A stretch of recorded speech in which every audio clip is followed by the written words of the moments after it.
জয় জনিতাই গৌর হরিতাই গৌর হরি।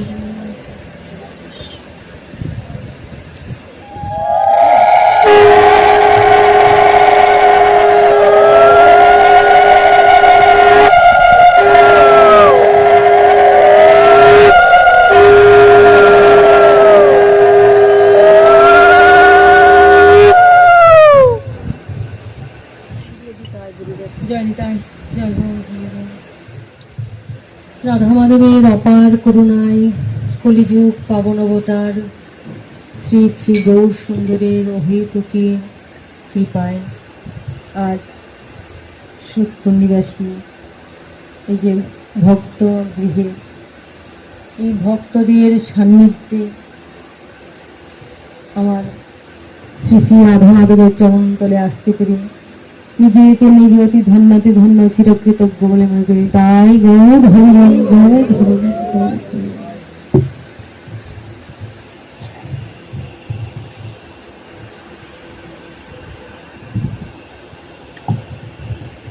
হরি কথা কৃষ্ণ কথা আমার মতন মাতৃজীব কি করে হরি কথা বলবে? আমি শুধু জানি হরি ভক্তদের সঙ্গ করতে, তাই হরি ভক্তদের কাছে ছুটে আসি। আমার পরম দয়াল শ্রী গুরুদেব আমাকে এই ভক্তদের কাছে আসার একটা বিশেষ সুযোগ শুধু বলবো না, তিনি আমাকে আদেশ করেছেন। ওনার কথাকে শিরোধার্য করি এইভাবে আমার আশা ছুটে আসে। কারণ কোনো জ্ঞান কোনো পাণ্ডিত্য শাস্ত্র গ্রন্থের জুড়ে জানি বলি আসছি তা নয়। আমি ভাবিও নি যে হয়তো হরি কথা বলবো। জীবের ইচ্ছায় জীব কোটি বাঞ্ছা করে, কৃষ্ণের ইচ্ছায় তাহে ফল ধরে। কৃষ্ণ বলে আমি বিজ্ঞ, আমি তোর বিষয় নাহি দিব, স্বচরণামৃত দিয়ে তোর বিষয় ভুলাইব। বিষয় বাসনা থাকতে তো ভগবানের দিকে মন যায় না, বিষয় বিষয়ে আমাদের মনটা পড়ে থাকে। তো ও থেকে পথ এই জন্যই বলেছে সাধু সঙ্গ বড় দরকার। আর আমার গৌরকে পেলে কি হবে? গৌরকে তো চেয়ে লাভ নেই। যদি গৌর প্রেম কৃষ্ণ প্রেম হৃদয়ে না থাকে তাহলে গৌরকে পেলে কি হবে? কৃষ্ণকে পেলে কি হবে? লাভ কিছু হবে না, পেলেও আমরা হারিয়ে ফেলি। তাই বলে গৌর নয়, গৌর ভক্তদের সঙ্গ আগে করা। গৌরাঙ্গের দুটি পদ যারে ধন সম্পদ। গৌরাঙ্গের দুটি পদ যারে ধন সম্পদ, সেই জানে ভক্তি রসসার, সেই জানে ভক্তি রসসার। গৌরাঙ্গের দুটি পদ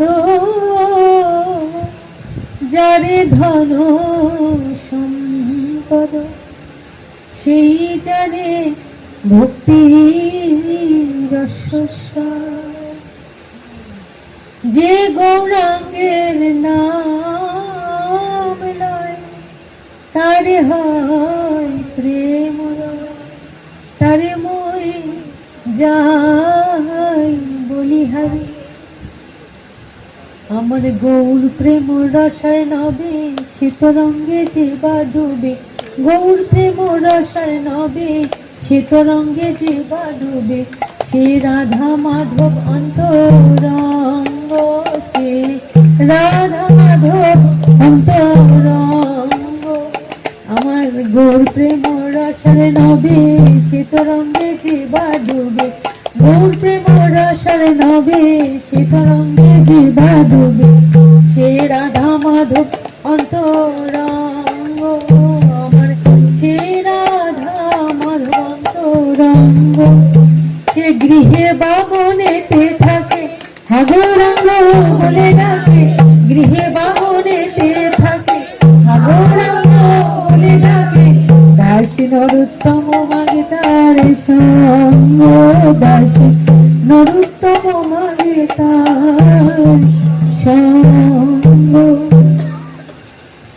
আমি যেন তার সঙ্গ করতে পারি, গৌর আমি তোমার হলাম বলে, আমার গৌরকে যে ভালোবাসি, গৌর আমি তোমার হলাম বলে, আমার গৌরকে যে ভালোবাসি।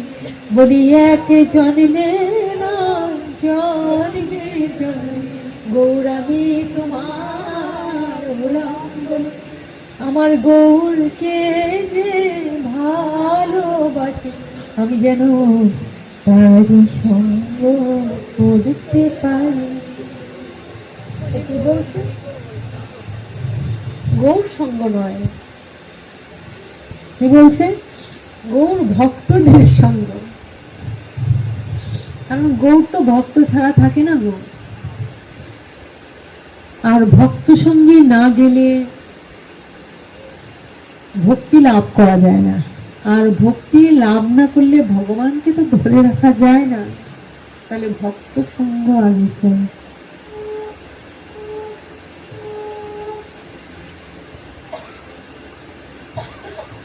গৌর ভগবান আমার ভক্তদের বড় ভালোবাসতেন।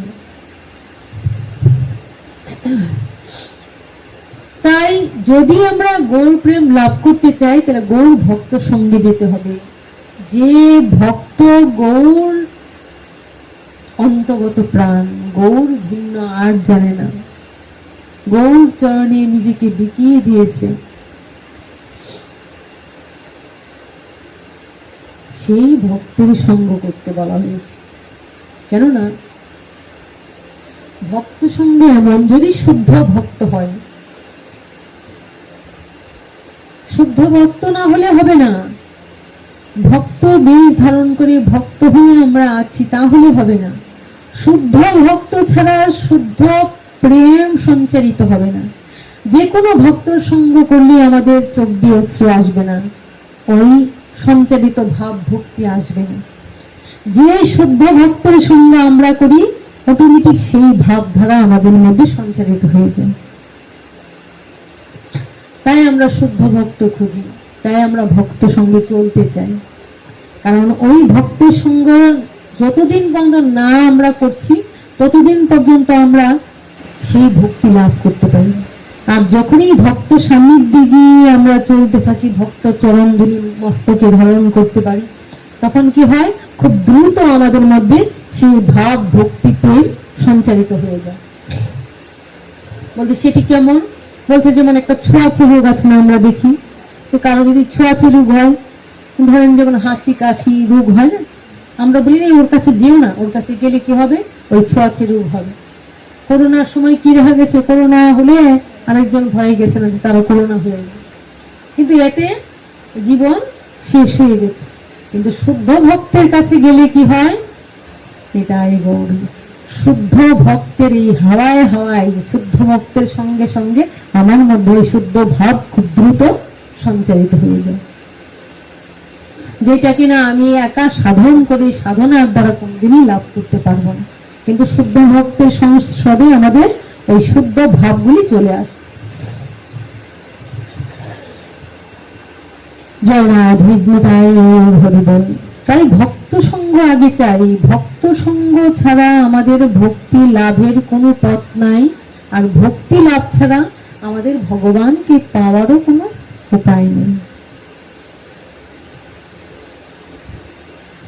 এটাই আমরা দেখি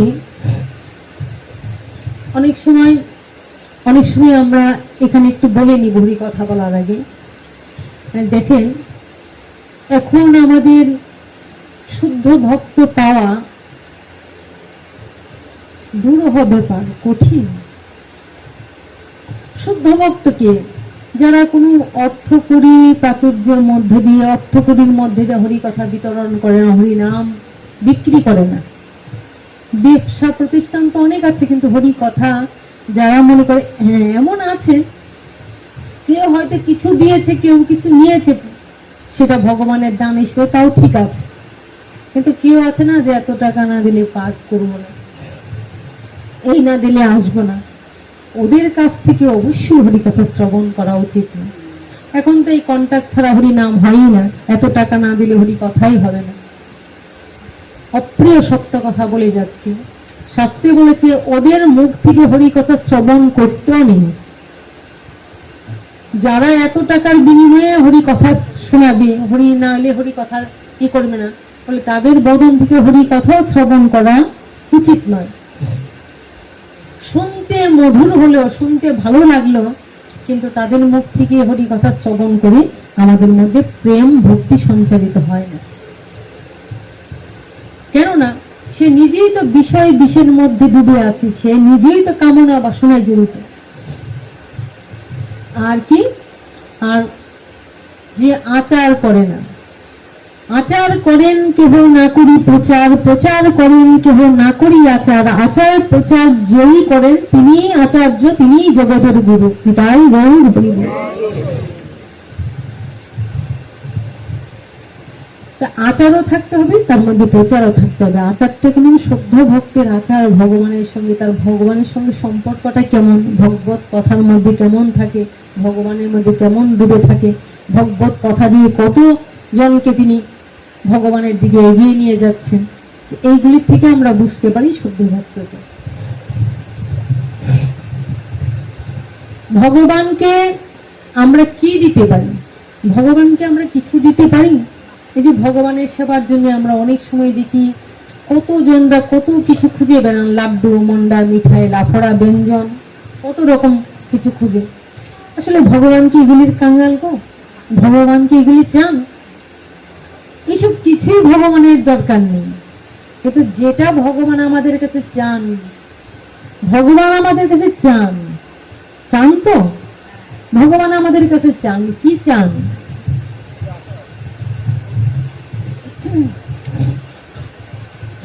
ভগবান আমাদের কাছে কি চান, কি চাইতে পারেন? দেখেন, যার কাছে যেটা নেই তাকে সেটা দিলে ভালো হয়। যার যা আছে তাকে দিলে, এই পৃথিবীর যা কিছু সবই তো ভগবানের, তাহলে তার দেওয়া জিনিস আমি তাকে কি দিব?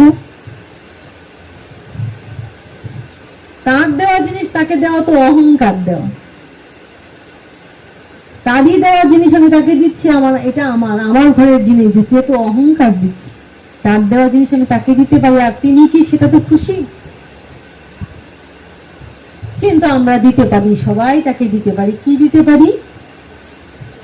আমার মনটাকে দিতে পারি তাকে। তাই গীতায় অর্জুনকে উপলক্ষ করে ভগবান বলেছেন, তোমার মনটা আমাকে দাও। কিন্তু আমরা সব দিতে পারি, আমার মনটাকে দেবো না। তাই আমরা আমাদের সব দিয়ে দিব, সব দিব না, আমরা একটু তো স্বার্থপর আছি, যেগুলি যেগুলি নিজের বলে রাখবো সেগুলি রাখবো, আর ওর থেকে কিছু দেওয়ার চেষ্টা করি। আপনারা না, আপনারা তো ভক্ত, তো আমরা ভগবানকে মনটাই দিতে পারি না। মনটাকে সর্বত্র ছুটিয়ে বেড়াই।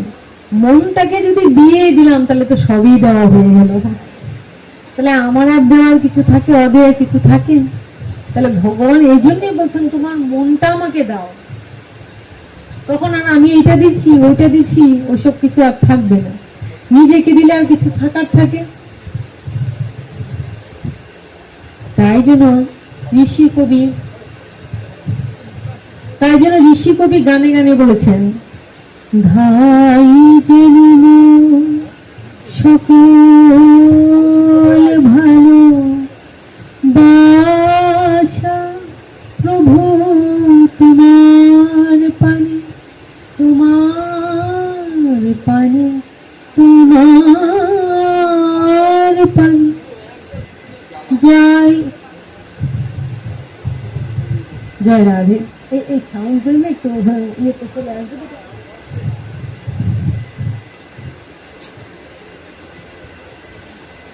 ভাই যেন সকল ভালো বাসা প্রভু তোমার পানে, তোমার পানে, তোমার পানে যাই যেন মন সকল গভীর আশা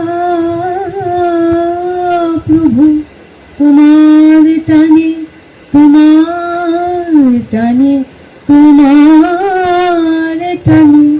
তো কি বলছে? যারা দেবো না, এরকম করে না, যারা ওদিকে সরে।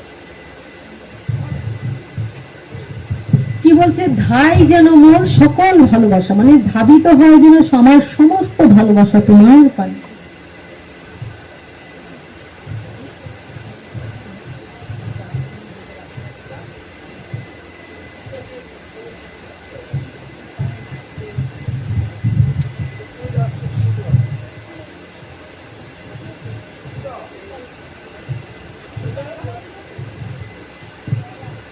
বলেছে ধাই যেন মোর সকল ভালোবাসা, আমার সমস্ত ভালোবাসা যেন তোমার পানে ধাবিত হয়।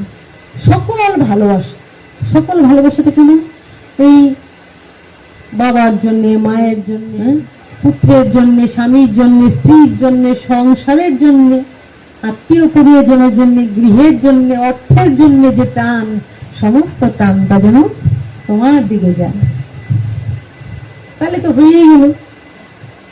কিন্তু আমরা দেখবেন ভগবানের স্থানে সেটা না, সবকিছুর টানের জন্য আমরা প্রয়োজন লাগলে ভগবানকে ছেড়ে দিই।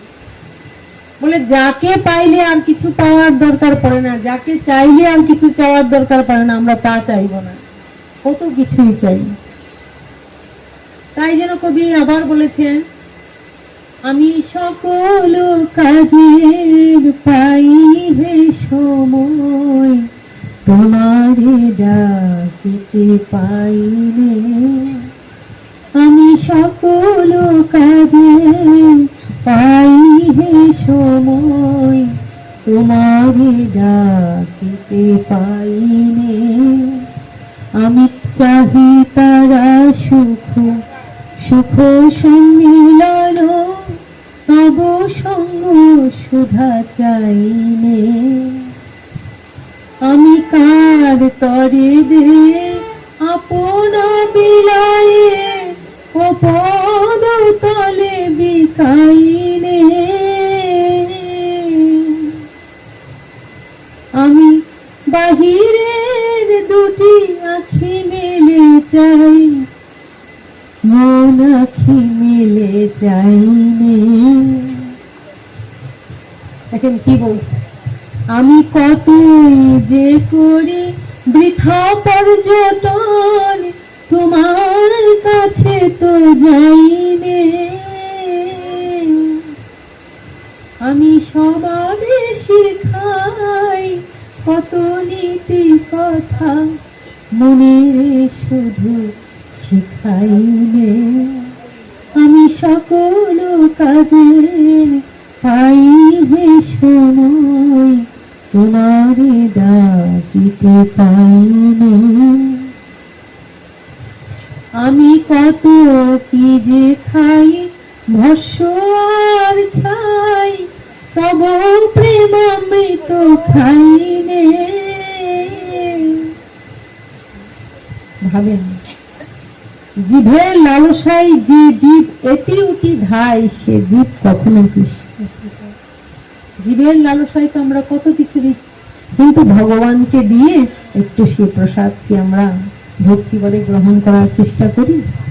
যারা করে তারা ধন্য। এই জীবনটা কাদের ধন্য, কারা ভাগ্যবান? যারা আমার গৌর গোবিন্দের চরণে দাসত্ব স্বীকার করেছে, তাদের জীবন ধন্যাতি ধন্য। যারা আমার গৌর গোবিন্দের চরণে দাসত্ব স্বীকার করেছে, তারা ধন্যাতি ধন্য। অল্প ভাগ্যে কখনো গৌর গোবিন্দের চরণ লাভ করা যায় না। অল্প ভাগ্যে কখনো গৌর গোবিন্দের চরণের দাসত্ব স্বীকার করা যায় না, স্বীকার করে না। অল্প ভাগ্যে নয়, বহু বহু জন্মের ভাগ্য যদি থাকে, আর যদি অযাচিত সাধু গুরুর কৃপা তার জুটে যায়, তাহলে ওই আমরা গৌর গোবিন্দের কৃপা লাভ করতে পারি। তাই বলছে অল্প ভাগ্যে কখনোই গৌর গোবিন্দের দাসত্ব, আর যারা দাস হয়েছে তাদের জীবন সার্থক হয়েছে। জীবের স্বরূপ কৃষ্ণের নিত্য দাস, কৃষ্ণেরই তটস্থ শক্তি ভেদাভেদ প্রকাশ। জীবের স্বরূপই কৃষ্ণের নিত্য দাস। কিন্তু স্বরূপ হলে কি হবে? আমরা স্বরূপ বিস্তৃত হয়ে গেছি। স্বরূপ বিস্তৃত হয়ে আমরা কি করছি? আমরা মায়ার দাসত্ব করছি। আজ ওর, কাল তার, কাল পরশু তার, প্রতিনিয়ত দাসত্ব করে চলছে। কিন্তু যার দাসত্ব করার কথা ছিল তার দাসত্ব করলাম না। তাই মায়ার দাসত্ব করে মায়ার লাঠি যেটাকে দুঃখ কষ্ট ভোগ করছি। আর নিতাই গৌর, একটা কঠিন কথা বলবো, অপ্রিয় কিন্তু একটা কঠিন কথা। আমাদের চোখের জল আমাদের এত সহজে আসে না গো। আজকে দেখবেন ছেলে একটা এমন কড়া কথা বললো, কষ্ট দিল, ছেলের বউ কষ্ট দিল, ঘরের কোনো মানুষ একটা দুঃখ দিল, বা খাবার নিয়ে একটা খোঁটা দিল, দেখবেন ধুম করে অঝরে চোখ দিয়ে জল আসবে, বুকে এত কষ্ট হবে। কিন্তু কৃষ্ণ নামে চোখে জল আসা এত সহজ নয়। যার এসে গেছে কৃষ্ণ নামে চোখের জল ভালোবাসায়, তার তো হয়েই গেল। কিন্তু কৃষ্ণ নামে আমাদের চোখের জল আসে না। আমরা যদিও ভগবানের স্থানে বসে অনেক সময় কাঁদি, কেঁদে উঠি, কিন্তু আমরা যখন অনেক যন্ত্রণা, অনেক পীড়া ভোগ করি সংসারের, এই সংসার থেকে এসে যখন এইখানে বসি, তখন মনে হয় কোথায় এতদিন ছিলাম, কত লাঠিজাটা, কত দুঃখ কষ্ট পেলাম, তার থেকে এখানে তো অনেক শান্তি। এখনো কারো ক্ষুধা আছে, কারো অন্যদিকে মন আছে, এখানে কেবল শান্তি, শান্তি আর শান্তি। কিন্তু আমরা ভগবানকে যদি ভালোবাসতে পারতাম, ভগবান বলছে দেখো, যে আমাকে ভক্তি করেছে, কপট ভক্তি নয়, যে আমাকে সত্যি সত্যি ভক্তি করেছে, যে সত্যি সত্যি আমাকে ধরেছে, যে সত্যি সত্যি আমাকে শুদ্ধভাবে ভক্তি করেছে, আমার চরণে আত্মসমর্পণ করেছে, আমাকে যে ভক্তি করে, এই জগৎ তাকে নিতাই গৌর হরি বলে ভক্তি করে। কত বড় কথা দেখেছেন? যে সত্যি সত্যি আমাকে ভক্তি করে, এই জগতের সবাই তাকে ভক্তি করে। যে সত্যি সত্যি আমাকে ভালোবাসে, জগৎ তাকে ভালোবাসে। তাই গৌর হরি বল। এটার প্রমাণ ভগবান দিয়েছেন। একটু যদি ভগবানকে কেউ ভক্তি করে, ভালোবাসে, জগৎ তাকে ভক্তি করে, জগৎ তার জন্য পাগল হয়ে যায়। যদি একটু ভগবানের দিকে কেউ এগিয়ে যায়, জগৎ তাকে দৌড়ে ধরতে চায়। কেন? ভগবানকে তো তারা দেখেনি, যখন তাকে দেখছে তখন জগৎ দৌড়ে গিয়ে তাকে ধরতে চায়। আমাকে একটু ভক্তি দাও। যে ধরে হইয়া ধরি, মনিরে মানো না তুমি মনি, তার খানিক আমাকে একটু দাও, একটু ভক্তি দাও। জগৎ তার কাছে ছুটে যায়। কিসের ভালোবাসায়, কিসের মনে তুমি সব ত্যাগ করেছ, কি পেয়েছ, আমাকে একটু দাও। সেই ধন, যে ধন পেলে আমার আর কিছু চাওয়ার থাকবে। কিন্তু সেইটা যেন আমাদের শুদ্ধ ভালোবাসা। আমার বাবা কথায় কথায় সবসময় একটা কথা বলেন, পণ্ডিত ব্যক্তি তো, কথায় কথায় শুধু বলেন, রাখো ভাব হৃদয়ে ধরিয়া। ভাবটা যেন তোমার হৃদয়ে থাকে, লোক দেখানো দরকার নেই। কিন্তু আমরা কি করি? লোক দেখানো ভালো বেশে, আমি লোক দেখানো ভালো বেশে, কেবল লোকের কাছে প্রেমিক হই। জয় রাধে, তাই না? হরি আমি তোমায় ভালোবাসি কই। ভগবান বলছেন আমাকে যদি সত্যি সত্যি ভালোবাসে, জগৎ তারে ভালোবাসে। আমাকে যে সত্যি সত্যি ভক্তি করে, জগৎ তারে ভক্তি করে। কিন্তু মুখ দেখানো কপট ভক্তি দিয়ে করে, তাই গৌর।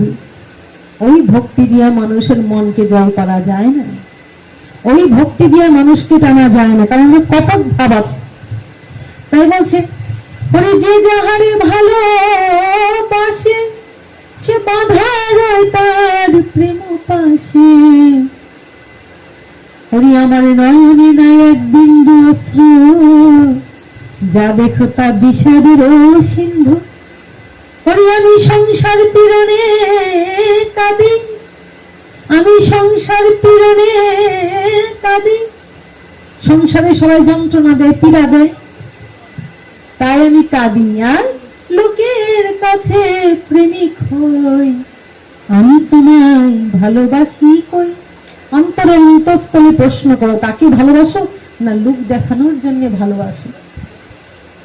দুদিন ধরে এসে তাই গোর তাকে ভালোবাসলাম না, কিন্তু খুব ভালোবাসার ভাব প্রকাশ করলাম। তাই আমার বাবা বলেন যে লোক দেখানো ওই ভাব বন্ধ রাখো, ভাব রাখো হৃদয়ে ভরিয়া, রাখো ভাব হৃদয়ে ভরিয়া। ভাব হলে ভাব উঠলে পড়বে, লোক দেখানো ভাব দেখাইতে হবে না। অনেক কঠিন কথা, কিন্তু ওনারা তো শাস্ত্রজ্ঞ জ্ঞানী পণ্ডিত, তারা বলে। একটা ছোট্ট উদাহরণ দিই, মানুষই ধরে ফেলে, তাহলে ভগবান ধরতে পারবে না? মানুষই ধরে ফেলে কপট ভাব ভক্তি আর সত্যি ভাব। ভগবান বলছে সত্যি সত্যি আমাকে যে ভালোবাসে তার ভালোবাসা জগৎ ভালোবাসে, আমাকে যে প্রণাম করে জগৎ তাকে গিয়ে প্রণাম করে। ভগবান বলেছেন তা আমরা প্রমাণ দেখি, কিন্তু কপট ভালোবাসলে মানুষই বুঝে ফেলে দুদিন চার দিন, আর ভগবান বুঝবেন না। দেখেন একবার একটা ছোট্ট উদাহরণ দিই। একবার মা তার শিশুটাকে সুন্দর করে খাইয়ে দিয়ে একটা বিছানার মধ্যে শুয়ে দিয়ে এসছে। এবার বাচ্চা কি করে, ঘুমাতে ঘুমাতে গড়িয়ে পড়ে না? এবার ঘুমোতে ঘুমোতে ঘুমোতে ঘুমোতে বাচ্চাটা এপাশ ওপাশ করতে করতে তাই ধুম করে পড়ে গেছে গড়াতে গড়ে। এইবার পড়ে গিয়ে কাকে ডাকছে? মা মা মা মা করে চিৎকার করেছে, সমানে কাঁদছে, আর মা মা মা মা সারাক্ষণ মুখে মামা করে কাঁদছে। মা দৌড়ে এসছে, সে তো কেঁদেই চলছে, মা মা মানে ব্যথা পেয়েছে তো, তাই মাকে ছাড়া তার কিছু যায় না, তাই মাকে ধরে সমানে কান্নাকাটি করছে। মা এসে তাড়াতাড়ি করে কুলে নিয়ে চুমু টুমু দিয়েছে, আদর করেছে, পিঠটি হাতে, না বাবা না বাবা আমি আছি, কিচ্ছু হয়নি, কিচ্ছু, কত আদর করছে। এবার কান্না থামানোর জন্য লাড্ডু এনে লাড্ডু দিচ্ছে, বাবা খাও খাও কিচ্ছু হবে না, কত আর। এবার দুষ্ট ছেলে তো মনে মনে চিন্তা করছে, আরে এমনিতে মা তো আদর করে না, খুব একটা মার কাজ নিয়ে ব্যস্ত থাকে, মা তো দেখা যায় মা সময় পায় না, আদর করে না, আর আমি একটু পড়ে গেলাম আর একটু ব্যথা পেলাম, আর তার বিনিময়ে কি হয়েছে, একটু পড়ে যাওয়ার পরে ব্যথা পাওয়ার পরে মা কি করছে, আমাকে কুলে নিয়ে কত আদর করছে, কত ভালোবাসছে, কত চুমো দিচ্ছে, কত সময় দিচ্ছে, আর কি করছে, লাড্ডু মন্ডা মিঠাই এনে বাবা খা বাবা খা খা বাবা, কিচ্ছু হয়নি কিচ্ছু হয়নি। এবার দুষ্ট দেখেন, এবার তার কি উচিত ছিল, মা কত ভালোবাসে, মনে মনে ভাবলো আরে তো এই পড়ে যাওয়াতে আর মাকে ডাকাতে তো এই করেছে, তাহলে তো ভালো বুদ্ধি। পরের দিন থেকে সে কি করে, পরের দিন কি করেছে, আবারও সে শুয়ে গড়িয়ে পড়ে গিয়ে মা মা করে কাঁদছে। মা একটু আর চোখে তাকিয়ে দেখছে, ও এটা তো দুষ্টুমি করছে, দেখা যায় কালকে যেটা পড়েছিল সে সত্যি সত্যি করেছিল, আর মাকে সত্যি সত্যিই রেখেছিল, আর আজকে মনে মনে ভাবছে আরে কালকে যে পড়ে গিয়েছিলাম তাই মা আমাকে কুলে নিয়েছে, আর কুলে নিয়ে কি করছে, আদর করেছে, অনেক অনেক সময় দিয়েছে, আর কি করেছে, লাড্ডু মিঠাই মুখে তুলে দিয়েছে। তাই আজকে কি করেছে, আর লাড্ডু পাওয়ার লোভে আজকে পড়ে মানে ব্যথা পাইনি, কপট ভাবে পড়ে গিয়ে মা মা মা মা বলে কাঁদছে, আর তাকে তাকে দেখছে, মা কি আমাকে লক্ষ্য করে কিনা, তাই গৌরী লক্ষ্য করে এইগুলি হলো কপটতা, তাকিয়ে দেখছে লক্ষ্য করে কিনা আমাকে, কারণ লক্ষ্য করলে কি করবে, ওই লাড্ডু মন্ড মিঠাই নিয়ে আসবে দিতে, মা আর আসছে না, কাঁদতে কাঁদতে চিৎকার করছে, মা তো আর আসছে না, মা দেখছে তাকে তাকিয়ে তাকিয়ে দেখছে, আর মা কাজ করে যাচ্ছে।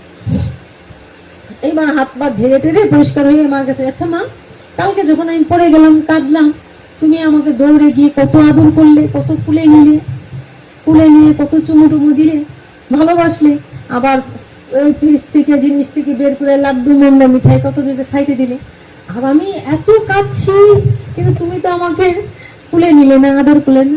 বলে কালকে তুই যখন কেঁদেছিলে তখন মাকে সত্যি চাই, মাকে দেখেই কেঁদেছিলে, আর আজকে যখন কাঁদছিস তখন লাড্ডু মন্ডা মিঠাই ডুবে কাঁদছিস। তাই হরিব যে কাঁদলেই মা লাড্ডু বের করে দিবে, মিঠাই বের করে দিবে, তাই লাড্ডু মন্ডা মিঠাই ডুবে আজকে কাঁদছি।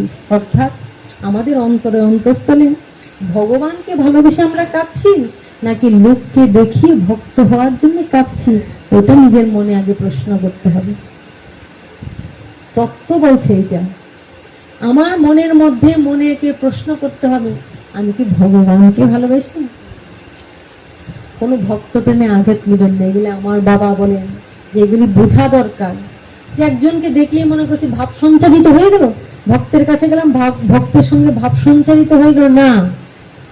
অনেক সময় দেখবেন অনেক ভক্তরা অনেক জায়গায় পাঠ করে না, যখন আমরা শুনে জয় নিতাই গৌর হরি বল বলি, চিৎকার দিয়ে বলে এগুলি করবেন, একদম চুপ করেন, চুপ করে হরি কথা শ্রবণ করেন। কেন বলেন? ভাবটা তৈরি হোক ভিতরে, কিন্তু ভাব তৈরি হলো না, ভাব অকারণ ভাব প্রকাশ করছে, ওটা দোষ।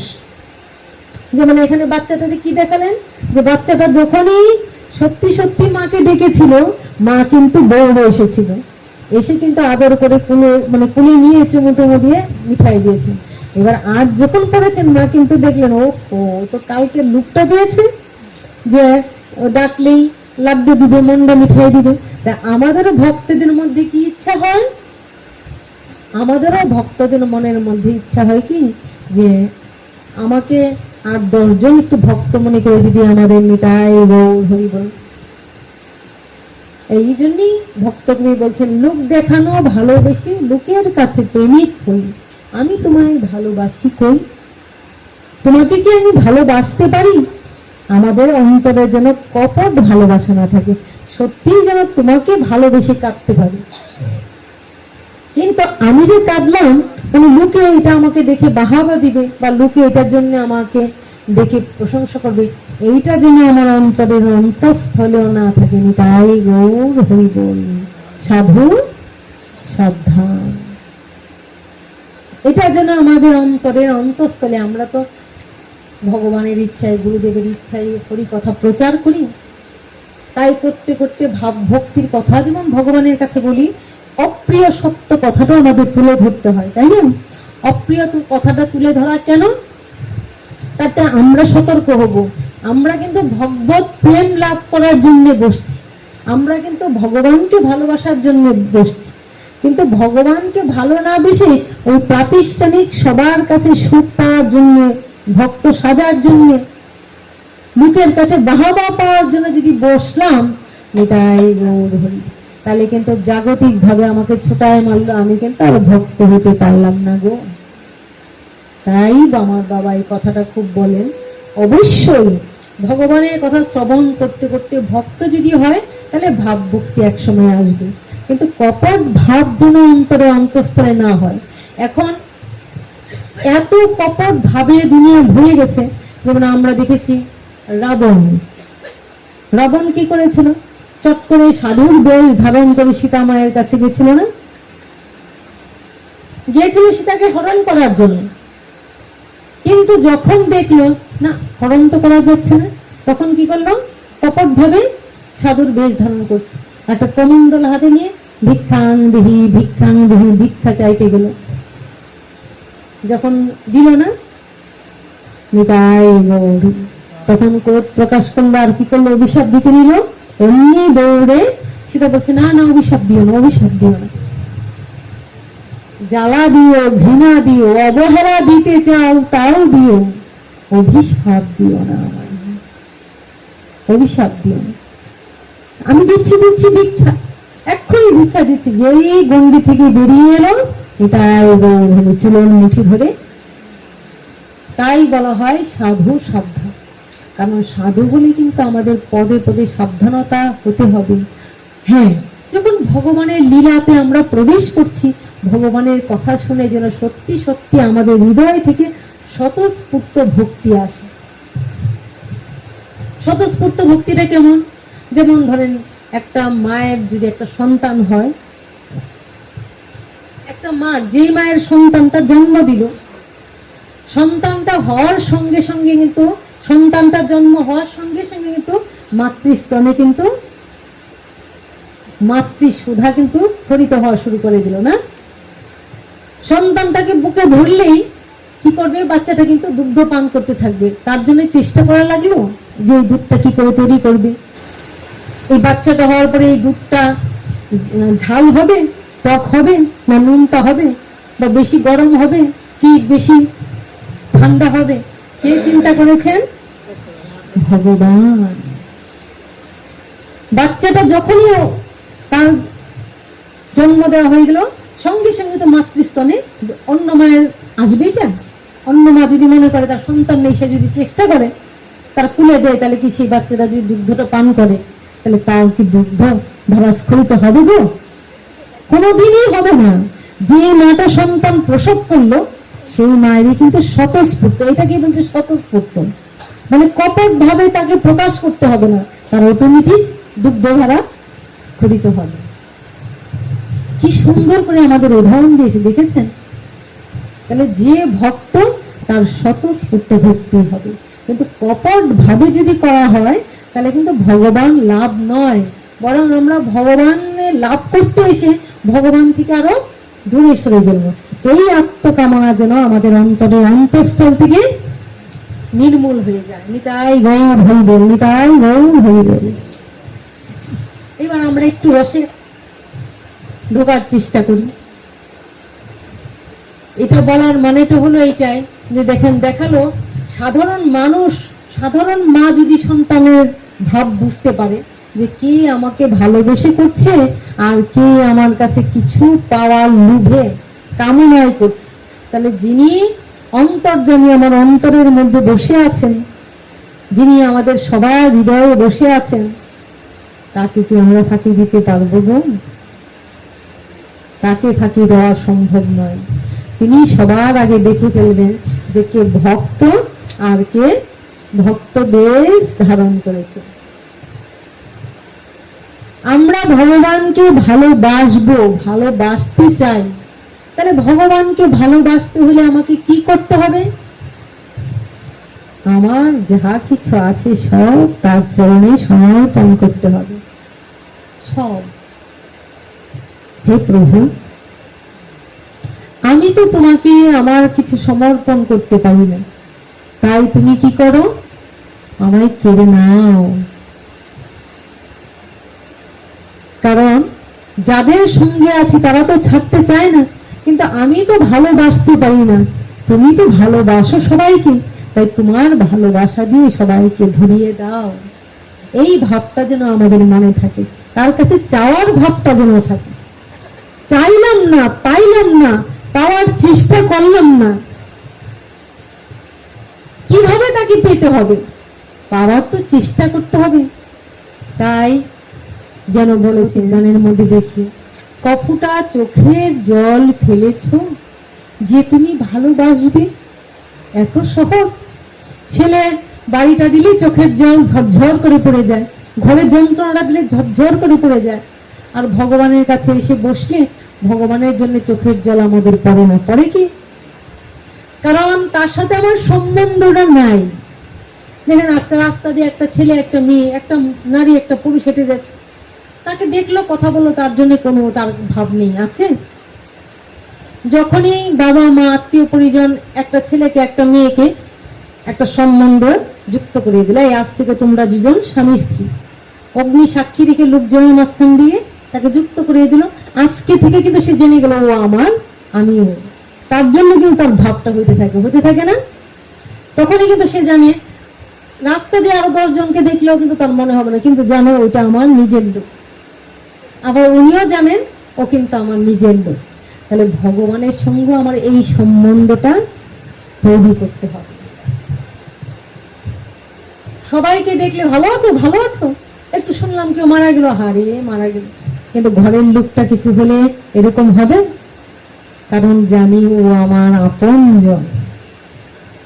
আর যে সত্যি সত্যি আমার আপনজন, তার সাথে আমাদের সম্বন্ধ আছে, কিন্তু আমরা সম্বন্ধের কথা ভুলে গেছি। ওই সম্বন্ধটা কে যুক্ত করিয়ে দেন? আমার পরম দয়াল শ্রী গুরুদেব। কিন্তু আমরা যদি স্বেচ্ছাচারী ভাবে করি তা কিন্তু না, গুরুদেব বলে দেন, এই তোমার না ভগবানের সঙ্গে তোমাকে এই সম্বন্ধ যুক্ত করে দিয়েছি। কি না, ভগবান তোমার অনন্ত কোটি বিশ্ব ব্রহ্মাণ্ডের মালিক, ভগবান তোমার ছোট্ট গোপাল, তোমার দুটো সন্তান আছে, ওটাও তোমার আরেকটা সন্তান। এই তো তার প্রতি একটা ভাব ভক্তি এসে গেল। একটু একটু দেয়, শোনো, তোমার ঘরের ছেলের ক্ষুধা পায় তোমার মনে হয়, কিন্তু তোমার যে গোপাল এত বেলা অব্দি খাবার দেওনি, তার ক্ষুধা পাবে না। তখন কিন্তু আস্তে আস্তে করে আমাদের ভাব ভালোবাসা তৈরি হতে থাকে, ভাব ভালোবাসা তৈরি হতে থাকে। ওই ভাবধারাটা নিয়ে আমরা যদি ইচ্ছা করি, দেখেন ভগবানের সঙ্গে আমাদের সব সম্বন্ধ, না তিনি আমাদের সবকিছু তো, কিন্তু সব সম্বন্ধকে ধরি যদি, তাহলে ভগবানের দিকে আমরা অগ্রসর হতে পারবো না। আচ্ছা, এইটা যদি ভাবেন, একদিকে চিন্তা করে দেখেন, সবার মধ্যে তো ভগবান আছে, কিন্তু যার যার সাথে সম্বন্ধ, সবার মধ্যে সম্বন্ধ থাকলেও আমাদের সবার মধ্যে ভগবান আছে। গীতায় ভগবান বলেছেন, ঈশ্বর সর্বভূতানাং হৃদ্দেশে তিষ্ঠতি ভর্য, আমি সমস্ত জীবে হৃদয়ে অবস্থান করি। তাহলে সবার মধ্যে ভগবান আছে। আচ্ছা, সবার মধ্যে ভগবান থাকলো, আমি জানি ওটা আমার সন্তান, আমি জানি ওটা আমার স্ত্রী, ওটা আমার স্বামী, ওটা আমার মা। আচ্ছা, একজনের যে স্বামী, আরেকজনের সে কিন্তু সন্তান। যার সন্তান সে কি ওকে স্বামী ভাববে? যার সন্তান সে কি কোনোদিন ভাববে যে ও আমার স্বামী হতে পারে? বলবে না, পাগল, ও তো পাগল আছে। কি বলবে? ও পাগল আছে। তাহলে একটা মানুষই একজনের কাছে জামাতা, একজনের মেয়ের জামাতা, একজনের সন্তান, আরেকজনের স্বামী, আরেকজনের ভাই, আরেকজনের বন্ধু। তাহলে এই সম্বন্ধটা কে তৈরি করে দেন? আমার পরম দয়াল শ্রী গুরুদেব। যার যার গুরুদেবের কাছে আমাদের জানতে হবে যে গোপালের সাথে আমাদের কি সম্বন্ধ। সবচেয়ে ভালো সম্বন্ধ কি? সবচেয়ে ভালো সম্বন্ধ হলো মায়েদের কাছে সন্তান রূপে গোপালকে পাওয়া। এতে খুব তাড়াতাড়ি ভগবানকে লাভ করা সম্ভব। কারণ অনন্ত কোটি বিশ্ব ব্রহ্মাণ্ডের মালিক গোপাল ছোট্ট গোপাল হয়ে যখন আমাদের কাছে আসেন, তখন আমাদের মা বলে ডাকেন। তাই সবচেয়ে সহজ ব্রজগোপিকারা কি করতেন? ব্রজগোপিকা ক্ষীর, মাখন, ননি তৈরি করতেন আমার গোপালের জন্য, ঝুলায় ঝুলিয়ে রাখতেন। মনে মনে বলতেন, ওরে গোপাল, তুই যশোদার গোপাল জানি, কিন্তু তুই তো আমাদেরও গোপাল, আসিস। তাহলে সন্তান সম্বন্ধে মায়েদের কাছে সবচেয়ে কি সুন্দর সম্পর্ক, গোপাল আমার সন্তান, গোপাল আমার ভালোবাসার ধন, নয়নের মণি।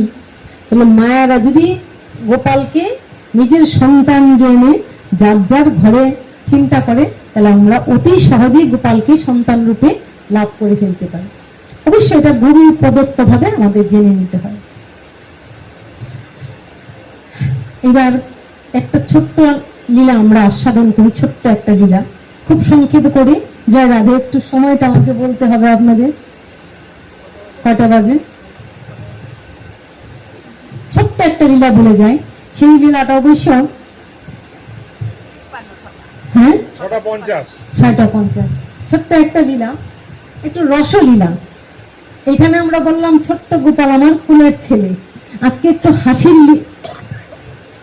আনন্দের, মানে গোবিন্দজি কি করেছেন, মায়েদের কাছে ওই ভাবেন যে আপনার একটা ছেলে, হ্যাঁ ধরেন এই যে মায়েদের আমরা যদি জানি আমার ছেলে একটা মেয়ের সাথে তার সম্পর্ক, আচ্ছা যদি সে মাটা সন্তানটাকে অনেক অনেক বেশি ভালোবাসে, তাহলে কি করবে, তার কিন্তু ওইটা ভালোই লাগবে। আচ্ছা, ওকে কখন ঘরে আনবো, বা ওর সাথে কেমন অবস্থা, ওরা সুখে আছে। তেমনি আমরা চিন্তা করতে পারি গোপাল আমাদের সন্তান। আবার আরেকটা জিনিস ভালো হয়, কেউ যদি গোপালকে পিতা রূপে মনে করে যে তিনি পিতা, আমি তার কন্যা, তাহলে সেই সম্বন্ধে আমরা কারো রাখতে পারি। এইবার দেখেন রাধারানী আর এই যে কৃষ্ণ, তারা দুজন তো আলাদা কেউ নয়, আলাদা কেউ, ভগবান এক এবং অদ্বিতীয়। ভগবান এক এবং অদ্বিতীয়। অদ্বিতীয় মানে যার দ্বিতীয় কেউ নেই। তাহলে আমরা জানলাম ভগবান এক এবং অদ্বিতীয়, তার দ্বিতীয় কেউ নেই। তাহলে রাধারানী কি দ্বিতীয় কেউ? আমরা যখনই রাধারানীর কথা শুনি তখনই মনে মনে ভাবি যে একটা নারী চরিত্র, একটা পুরুষ চরিত্র। আপনারা না, ভক্তরা কখনো মনে করে না, কিন্তু সাধারণত জীব যারা কৃষ্ণ বহির্মুখ, যখনই রাধারানীর সঙ্গে কৃষ্ণের একটা সম্পর্ক বলা হয় তখনই তারা মনে মনে ভাবে কি যে একটা নারী চরিত্র আর একটা পুরুষ চরিত্র। তাহলে কৃষ্ণ যদি এরকম লীলা খেলা করতে পারে তাহলে আমরাও সেটা করতে পারি। এটা কিন্তু দোষ হয়ে যায়, এটা জীব চিন্তা করে, কিন্তু ভক্তরা ঘুণাক্ষরে এর মধ্যে চিন্তা করে না। তারা ভগবান এমন লীলা করেছিল, বাহ অদ্ভুত লীলা, শুনে তারা আনন্দ পায়। কারণ কৃষ্ণকে তারা গোপাল রূপে ভালোবাসে, পিতা রূপে ভালোবাসে। তাহলে পিতা রূপে হলে রাধারানীকে, পিতা রূপে হলে রাধারানীকে জগতের পিতা কৃষ্ণ, জগতের পিতা কৃষ্ণ জেনা ভজে বাপ পিতৃ দহি পাতকীর জন্মে জন্মে তাপ। তাপ মানে ত্রিতাপ জ্বালা, আধ্যাত্মিক, আদি ভৌতিক, আদি দৈবিক। এই যে ত্রিতাপ জ্বালায় আমরা যন্ত্রণা পাই না, তাহলে কৃষ্ণকে যে না মানবে তার ওই ত্রিতাপ জ্বালা যন্ত্রণা। তাহলে জগতের পিতা একমাত্র কৃষ্ণ। তাহলে জগতের পিতা যদি কৃষ্ণ হয় তাহলে রাধারানীটাকে জগৎ মাতা। তাহলে আমরা যে মা ডাকি, ওই দুর্গা কালী, তারও মা, কিন্তু তারা কে? ওই রাধারানীর কাই বুহ বলা যায় না, কাই বুহ। রাধারানীর কাই বুহ হলো সখীরা, মঞ্জুরি যারা সখীরা ছিলেন তারা, মানে সরাসরি। তারপরে তারপরে তারপরে যে দুর্গা দেবী, ওরাও আমার রাধারানীর অংশ থেকেই সৃষ্টি হয়েছে।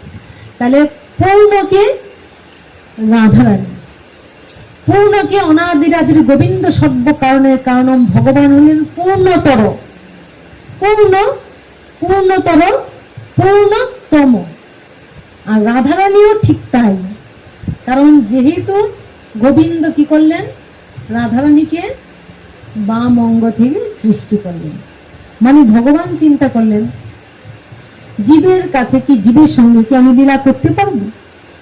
জীব কামনা বাসনায় ভরপুর, এক্ষুনি ভগবান বুঝে ভালোবাসবে, এক্ষুনি যদি ভগবান, ভগবান বলে আমার এত বড় একটা কাজ করে দিল, আবার যখন গিয়ে চাইবো ভগবান আমার এটা করে দাও, তুমি এটা দিলে না তো, আমার ঘর থেকে ভগবানকে বিদায় করে দিবে। এমন হয় ঘটনা। আমি অনেক ভক্ত গৃহে গেছি, যদি জীবনে দুঃখ আসে ভগবানকে, গোপালকে, শিব বিগ্রহকে ঘর থেকে বের করে দেয়, বলে বের কর বের কর ঘর থেকে, ওর জন্যই ঘটে এরকম হচ্ছে, এমন ঘটনা পেয়েছে। তাহলে জীব কি করে, যখন কিছু পায় তখন ভগবানকে ভালোবাসে, যখন পেল না তখন ভগবানকে ভালোবাসে না।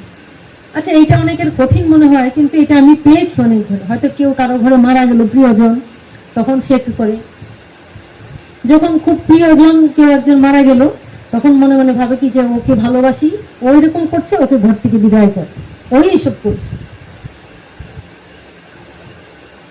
ঠাকুরের মূর্তি বিগ্রহ সব ঘর থেকে বের করে দেয়, আর ঠাকুর পূজা টুজা করে না।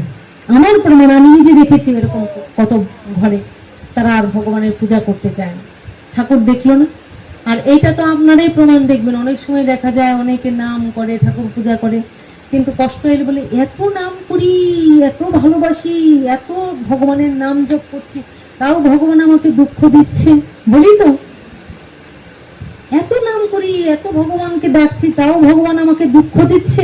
তার মানে কি, দুঃখ যাতে না দাও তার জন্য তোমাকে ভালোবাসি। দেহের নিয়মে তো দেহের নিয়মে তো জন্ম মৃত্যু জরা ব্যাধি আসবে। যখন আমি ছোট্ট শিশু ছিলাম, শিশুর থেকে বড় হলাম, আমরা কি বলছি ছোট অবস্থায় এরকম ছিল, বড় হলো কেন? বরং আমরা আশা করি আরো বড় হোক। বৃদ্ধ হলে একটু কষ্ট পাই, কিন্তু আমরা জানি যে দীর্ঘদিন বেঁচে থাকলে আমরা বৃদ্ধ হবই। তো এই যে সকাল হয়েছিল, আলো ছিল, আস্তে আস্তে দুপুর হলো, কড়া রৌদ্র হলো, কি কষ্ট। কিন্তু আমরা জানি এই কষ্ট কি করতে হবে, সহ্য করতেই হবে। এই যে এত তাপ, এত তাপ, এত যন্ত্রণা, তাহলে কি আমরা খাওয়া দাওয়া ভুলে ঘরের মধ্যে বসে থাকবো? তারপরে আমাদের কঠিন তাপের মধ্যে চুলার কাছে গিয়ে রান্না করতেই হয়, বাইরে কাজের জন্য বাবাদের বেরিয়ে নিতে হয়। তার মানে কি এটা করছি আমরা, সহ্য করছি। আবার এই যে সন্ধ্যা হয়ে গেল, আমরা বলছি এই তো আলোটা ছিল, অন্ধকার হয়ে গেল। তার মানে আমরা সহ্য করে করে এটা কিন্তু বুঝে নিয়েছি যে দিনের পরে রাত, রাতের পরে দিন হবে। তাহলে কেউ যখন মারা যায় তখন আমরা হাহাকার করি, কাঁদি। তখন আমরা বলি না যে না, জন্ম যখন আছে মৃত্যু আমাদের হবে, তাই গৌর হয়ে। এটাকে আমরা মানতে পারি না যে জন্ম যখন আছে মৃত্যু হবে। আর এই যে এতটুকু বড় হয়েছি, আমরা প্রতিনিয়ত দেখিয়ে আসছি, আজকে ওর ঘরে, কালকে তার ঘরে, কালকে মৃত্যু হচ্ছে, তার মানে এটা মৃত্যু হবেই। আবার যার মৃত্যু হয়েছে তার জন্ম হবে। শাস্ত্রে বলেছে যে যার মৃত্যু হয়েছে তার জন্ম হবে, যার জন্ম হয়েছে তার মৃত্যু হবে। তো এইগুলি আমরা মেনে নিয়েছি। তারপরও যখন আমাদের ঘরে ঘটে আমরা কিন্তু সেটাকে মানতে পারি না। তাই আমাদের বলছে সুখ দুঃখ জন্ম মৃত্যু এইগুলিকে আমাদের কি করতে হবে, সহ্য করতে হবে, মানার চেষ্টা করতে হবে। কারণ এইগুলি কেউ রোধ করতে পারবে না। কেউ যদি মনে করে অনেক বড় মহাত্মা হয়ে গেছে, সে ভগবান ছাড়া আর কিছুই জানে না, সে দুই চোখ বন্ধ করে ভগবানের কথাই বলে, অন্য কারোর সাথে কথা বলে না, কেউ কি বলতে পারবে এমন মহাত্মার কোনোদিন মৃত্যু হয়নি? সেও তো দেহ ত্যাগ করেছে। আচ্ছা, তার কথা বাদ দিই, ভগবান যে স্বয়ং দেহ ধারণ করে পৃথিবীতে আসছেন, তিনিও তো মৃত্যুকে গ্রহণ করে দেখিয়েছেন, প্রকৃতির নিয়মে দেহ ত্যাগ করেছে। তাহলে এইগুলি আমাদের কি করতে হবে, এইগুলিকে আমাদের সহ্য করতে হবে। আর সহ্য করে ভগবানের গুণগান কীর্তন করে যেতে হবে, ভগবানকে ভালোবাসতে হবে। তাহলে রাধারানীকে কে জানলাম না, রাধারানী হলেন ভগবান থেকে অভিন্ন দেহ। রাধা কৃষ্ণ যখন লীলা করবে তখন মনে হবে না এই তো রাধা কৃষ্ণ করছে, তার মানে আমরাও ঘরে ঘরে মনে মনে অনেক সময় ভাবি যে এই তো ও রাধা ও কৃষ্ণ, অপরাধ, এটাই গৌরী। অনেকেই কিন্তু এরকম একদম মুখের উপরই বলে এই রাধা কৃষ্ণ সবাইকে, না না, অপরাধ। উনি এক এবং অদ্বিতীয়, তার সাথে লীলা করার জন্য একজনই আছেন। আর আমরা গুরু স্বরূপকে ভগবানের সঙ্গে তুলনা করতে পারি, কিন্তু ঘটনা হচ্ছে কখনো আমরা এমন ভাবে, কারণ গুরুর স্বরূপটা আমরা কেন করতে পারি, গুরুর স্বরূপটা স্পষ্ট করে শাস্ত্রে বলেছে, শাস্ত্রের কথা অভ্রান্ত। শাস্ত্র আমাদের বলে দিয়েছেন যে ব্রজেন্দ্র নন্দন যেই শচীসুত হইলেন সেই। আবার তিনি কি করলেন, জীবের নিস্তার লাগি নন্দ সুত হরি ভুবনে প্রকাশ হন গুরু রূপধর। তাহলে আমরা জেনে গেলাম জীবের নিস্তার জন্য, মানে জীবকে দুঃখ কষ্ট থেকে হরি কথায় টানার জন্য, কৃষ্ণ বহির্মুখ জীবকে কৃষ্ণমুখী করার জন্য, আত্মজ্ঞান দেওয়ার জন্য। আরে মৃত্যু হবে গো, দুঃখ হবে গো, সহ্য করতে হবে। শীতকে যেমন করে সহ্য করছি, গরমকে যেমনি করে সহ্য করছি, একটু প্রোটেকশন নিচ্ছি কিন্তু সহ্য করছি, ওইগুলো আমাদের সহ্য করতে হবে। সহ্য করে করে আমরা ভগবানের দিকে উঠতে হবে। ওই জ্ঞানগুলি কে দেন, সাধুগুরুরা। তাই তারা ভগবান, তারা হলেন মাধ্যম, তারা হলেন মাধ্যম, তাকে ধরেই আমরা ভগবানকে লাভ করতে পারি, নাহলে আমরা ভগবান থেকে অনেক দূরে বিচ্যুত হয়ে থাকতাম। তাই এখানে শুধু তাই না, আরো বলেছে যে ভগবান বিভু, অচিন্ত, অনন্ত, অখণ্ড, তিনি খণ্ড না, বিরাট বিভু, অচিন্ত, কল্পনা করা যায় না। গুরু ভগবানের স্বরূপ, কিন্তু গুরু কি ভগবানের মতন বিরাট বিভু হতে পারবেন, অখণ্ড হতে পারবেন, অসীম হতে পারবেন? পারবেন না। কিন্তু তাও বলছে মহিমাই গুরু কৃষ্ণ এক করি জানো, মহিমাই গুরু কৃষ্ণ এক করি জানে, গুরু আজ্ঞা হৃদয় সব সত্য করি মানে। কেন বলছেন? ভগবান তো অসীম অনন্ত, তাহলে গুরুকে বলছেন, গুরু তো ভগবানের স্বরূপ বলছেন, এবং মহিমাই গুরু কৃষ্ণকে এক করে বলছেন, এক শুধু না, ভগবান আর গুরুর মধ্যে পার্থক্যটা হলো এটাই, গুরুকে আমরা ভগবানের স্বরূপ দর্শন না করলে ভগবানকে উপলব্ধি করতে পারবো না। আরেকটা হলো ভগবান যে বিরাট বিভু, গুরু ইচ্ছা করলে বিরাট বিভু নিজেকে বুঝাতে পারবেন না, প্রকাশ করতে পারবেন না। ভগবানের সব গুরুর চেয়ে অনেক অনেক বেশি, কিন্তু একটা জিনিস গুরুর ভগবানের চেয়ে বেশি, তাই বল, যেটা ভগবান দেখাতে পারবেন না কিন্তু গুরু ভগবানের চেয়ে একটা বেশি।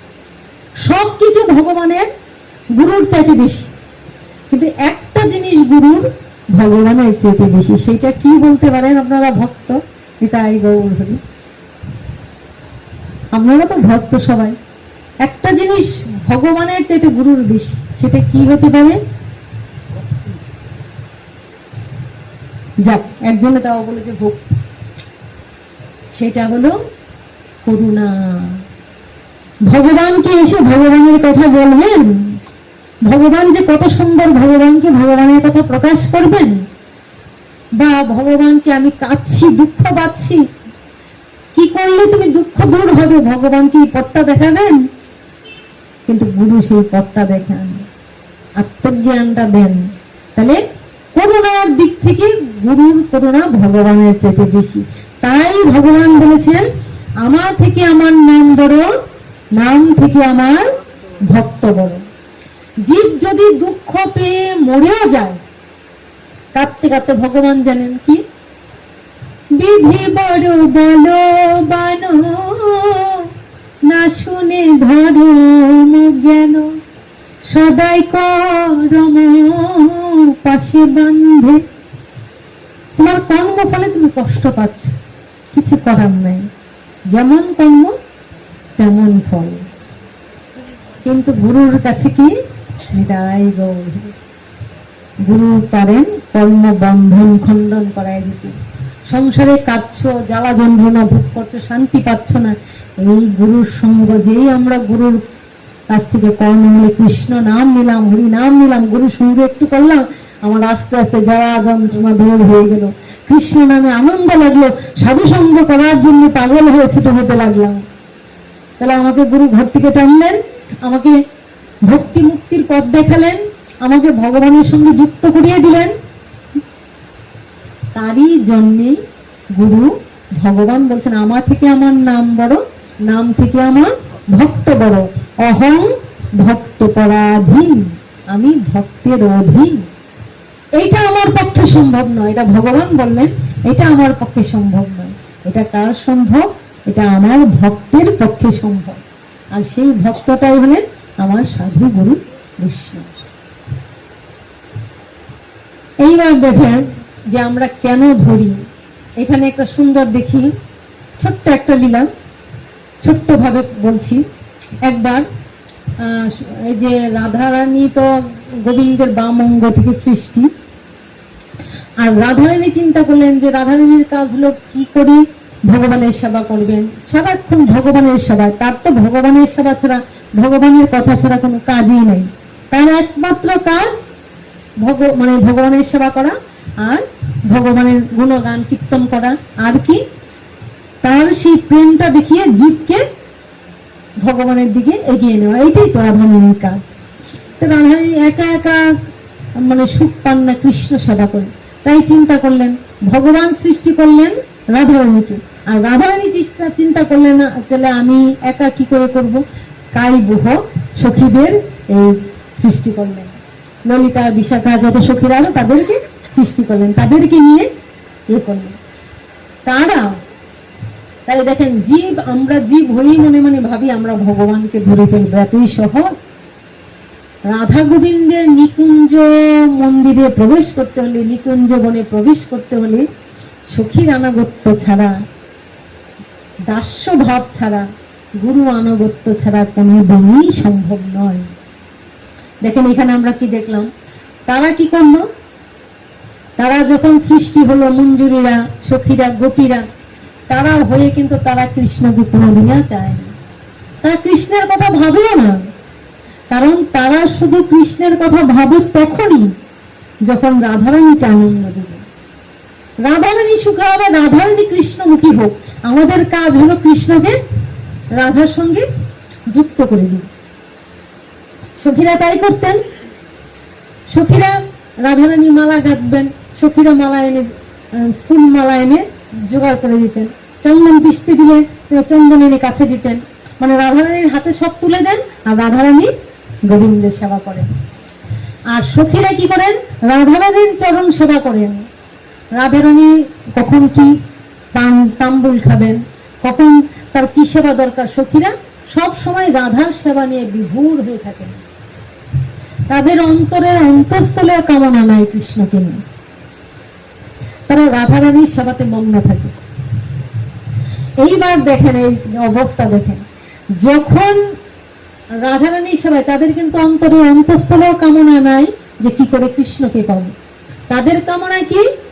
তাদের কামনা কি করে রাধার সুখ বিধান করব, রাধা যাতে সুখী হয় আমি যেন তাই করি। আর রাধা কিসে সুখী? গোবিন্দের সেবা করার জন্য। তাই তারা পাশে থেকে গোবিন্দের সেবা করার সমস্ত উপাচার রাধারানীর কাছে গুছিয়ে দেন। আর যখন সেটা রাধারানী গোবিন্দকে যখন পান, তখন রাধা গোবিন্দকে যুগলে বসিয়ে তারা রাধা গোবিন্দের সেবা করেন। তারা কখনোই গোবিন্দের সেবা করতে চান না, রাধা গোবিন্দের সেবা করেন। আর কি করেন? অন্য সময় যদি তারা একান্তে সেবা করেন, তারা রাধারানীর সেবা করেন, কৃষ্ণের নয়। এইবার দেখেন, যারা এত রাধারানীকে ভালোবাসেন, অন্তরে অন্তঃস্থল কৃষ্ণের জন্য কামনা নেই, তাই কৃষ্ণ এবার চিন্তা করছেন এই রাধারানীকে কারা ঘিরে থাকে, রাধারানীর কাছে যেতে হলে কি করে যাব? ওই যে রাধারানীর যারা পাহারাদার সবসময় রাধারানীর সঙ্গে থাকেন, ছুটে ছুটে বেড়ান।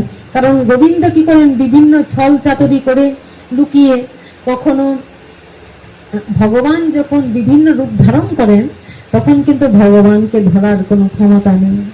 তাহলে রাধারানীর কাছে তো তিনি সবসময় আসতে চান, গোবিন্দ সবসময় রাধা ছাড়া থাকতে পারেন না। রাধার চরণে দাসখত লিখে দিয়েছেন, এবার রাধার চরণ ছাড়া গোবিন্দ কি করে থাকবেন? তাহলে গোবিন্দ যে কোনো ছলে বলে রাধার চরণের কাছে আসতে চান। তাই কখনো আমরা দেখি নাপিতেনের বেশে, হ্যাঁ, কখনো চুড়িওয়ালার বেশে, কখনো এই রমণীর বেশে একটা নারীর রূপ ধারণ করে নারীর সাজ ধরে ওই আসতেন, যাতে ধরতে না পারে, এসে রাধার কাছে এসে রাধার সেবা করে যেতেন। তো একদিন, যাই হোক, এটি রসের কথা, ভক্ত তো তাই একটু বলি। তো একদিন কি করলেন, একদিন ললিতা সখী আমার, ললিতা বিশাখা রাধারানীর মানে ডান হাত বা হাতের মতন, দুজন সখী এত থাকেন। একদিন ললিতা সখী যাচ্ছেন, তো গোবিন্দ সামনে দিয়ে যাচ্ছেন। কারণ কি, সামনে দিয়ে যখন যাচ্ছেন মানে ইচ্ছা হলো রাধারানীর কথা জানা। এবার ললিতা সখীর কাছে যখন জানতে চাইলেন রাধারানীর কথা, ললিতা বললেন, শোনো শ্যাম সুন্দর, তুমি যখন গোপ রমণীর বেশ ধারণ করে আসো তখন তো তোমাকে চেনা যায় না। একটা যদি রমণীর বেশ ধারণ করে নারী সেজে আছে, কত ব্রজগোপিকারা আছে ঘুমটা দিয়ে এরকম করে যে সেজে আসে, তাকে কি ধরা যাবে? ধরা যায় না। তো তুমি যখন আসো গোপ রমণীর বেশ ধারণ করে, ওই ব্রজে তো কত রমণী, আমরা তোমাকে চিনতে পারি না, আমরা তোমাকে ধরতেও পারি না। তুমি যদি ওই রূপটা না ধরতে, এখানে তত্ত্ব আছে। তত্ত্বটা কি? মানে ভগবান যদি কোনো রূপ ধারণ করে আসে, ভগবান যদি ধরা না দেন, তাহলে তাকে ধরার সাধ্য কারো নাই। তাই গৌর হরি বল। কিন্তু আমরা জানি যেখানে ভক্ত সেখানে ভগবান। তাহলে ভগবান তো ভক্ত ছাড়া থাকেন না। তাহলে ভগবান যদি ধরা না দেন, তাহলে তাকে ধরবেন কি করে? তাই এখানে ললিতা সখী বলছেন, তো তুমি এই রূপে আসো বলে আমরা তোমাকে ধরতে পারি না, তুমি রাধারানীর কাছে যাও। শোনো, তুমি একবার পুরুষ দেহ ধারণ করে একবার যাও তো দেখি রাধারানীর কাছে। কারণ ভগবান তো লীলা করতে এসছেন। লীলা কাদের সঙ্গে করতে আসছেন? জীবের সঙ্গে? জীবের সঙ্গে না, ভগবান রসলীলাটা করেন ভক্তের সঙ্গে। অন্তরঙ্গ লয়া করে রস আস্বাদন, বহিরঙ্গ লয়া করেন নাম সংকীর্তন। ওদের নিয়ে নাম সংকীর্তন করছেন। রাধারানীর প্রিয় যারা, তাদের সঙ্গে তিনি লীলা আস্বাদন করেন। এইবার যখন ললিতা বলছে, তুমি একবার এক কাজ করো, পুরুষ দেহ ধরে তুমি যে কোনো রূপেই যাও না কেন, যে কোনো রূপে যদি তুমি পুরুষ দেহ ধারণ করে যাও, তো তোমাকে আমরা ঠিক ধরে ফেলবো, তোমাকে রাধারানীর কাছে যেতে দিব না। আর তুমি যদি পুরুষ দেহ ধরে যে কোনো রূপ ধারণ করো, পুরুষ দেহ যে কোনো রূপ ধারণ করে যদি যাও, আমরা ঠিক বুঝে যাবো তোমাকে। তুমি যদি পারো পুরুষ দেহ, যে কোনো পুরুষ দেহ ধারণ করে রাধারানীর কাছে পৌঁছতে আমাদেরকে দিয়ে, তাহলে আমি কথা দিয়ে দিলাম, তার সেদিন থেকে রাধারানীর চরণ সেবা না, সেদিন থেকে আমি তোমার চরণ সেবা করব। কারণ তারা তো জানে রাধারানী এমন যে রাধারানীর চরণ থেকে আমরা দূরে যাব না, কারণ রাধারানীর চরণ ধরে আছে মানে কৃষ্ণের চরণ ধরার প্রশ্নই ওঠে না। তাই বলছে তুমি এটা কোনোদিনও পারবে না, তার মানে আমরাও রাধার চরণের দাস হয়েই থাকবো, কারণ আমরা তোমার চরণের দাস হতে চাই না। তুমি যদি সেটা করো, তা আমি কথা দিলাম, মানে দিব্যি কাটে না, আমি দিব্যি কেটে বললাম আজকে যদি তুমি ওই পুরুষ দেহ ধারণ করে রাধা পর্যন্ত পৌঁছতে পারো, তাহলে আমি রাধার চরণ সেবা ছেড়ে দিয়ে তোমার চরণ সেবা করবো। মনে মনে বলছি জয় রাধে, জয় রাধে, তুমি কৃপা করো যেন কখনোই আমাদের এমন না করতে হয়।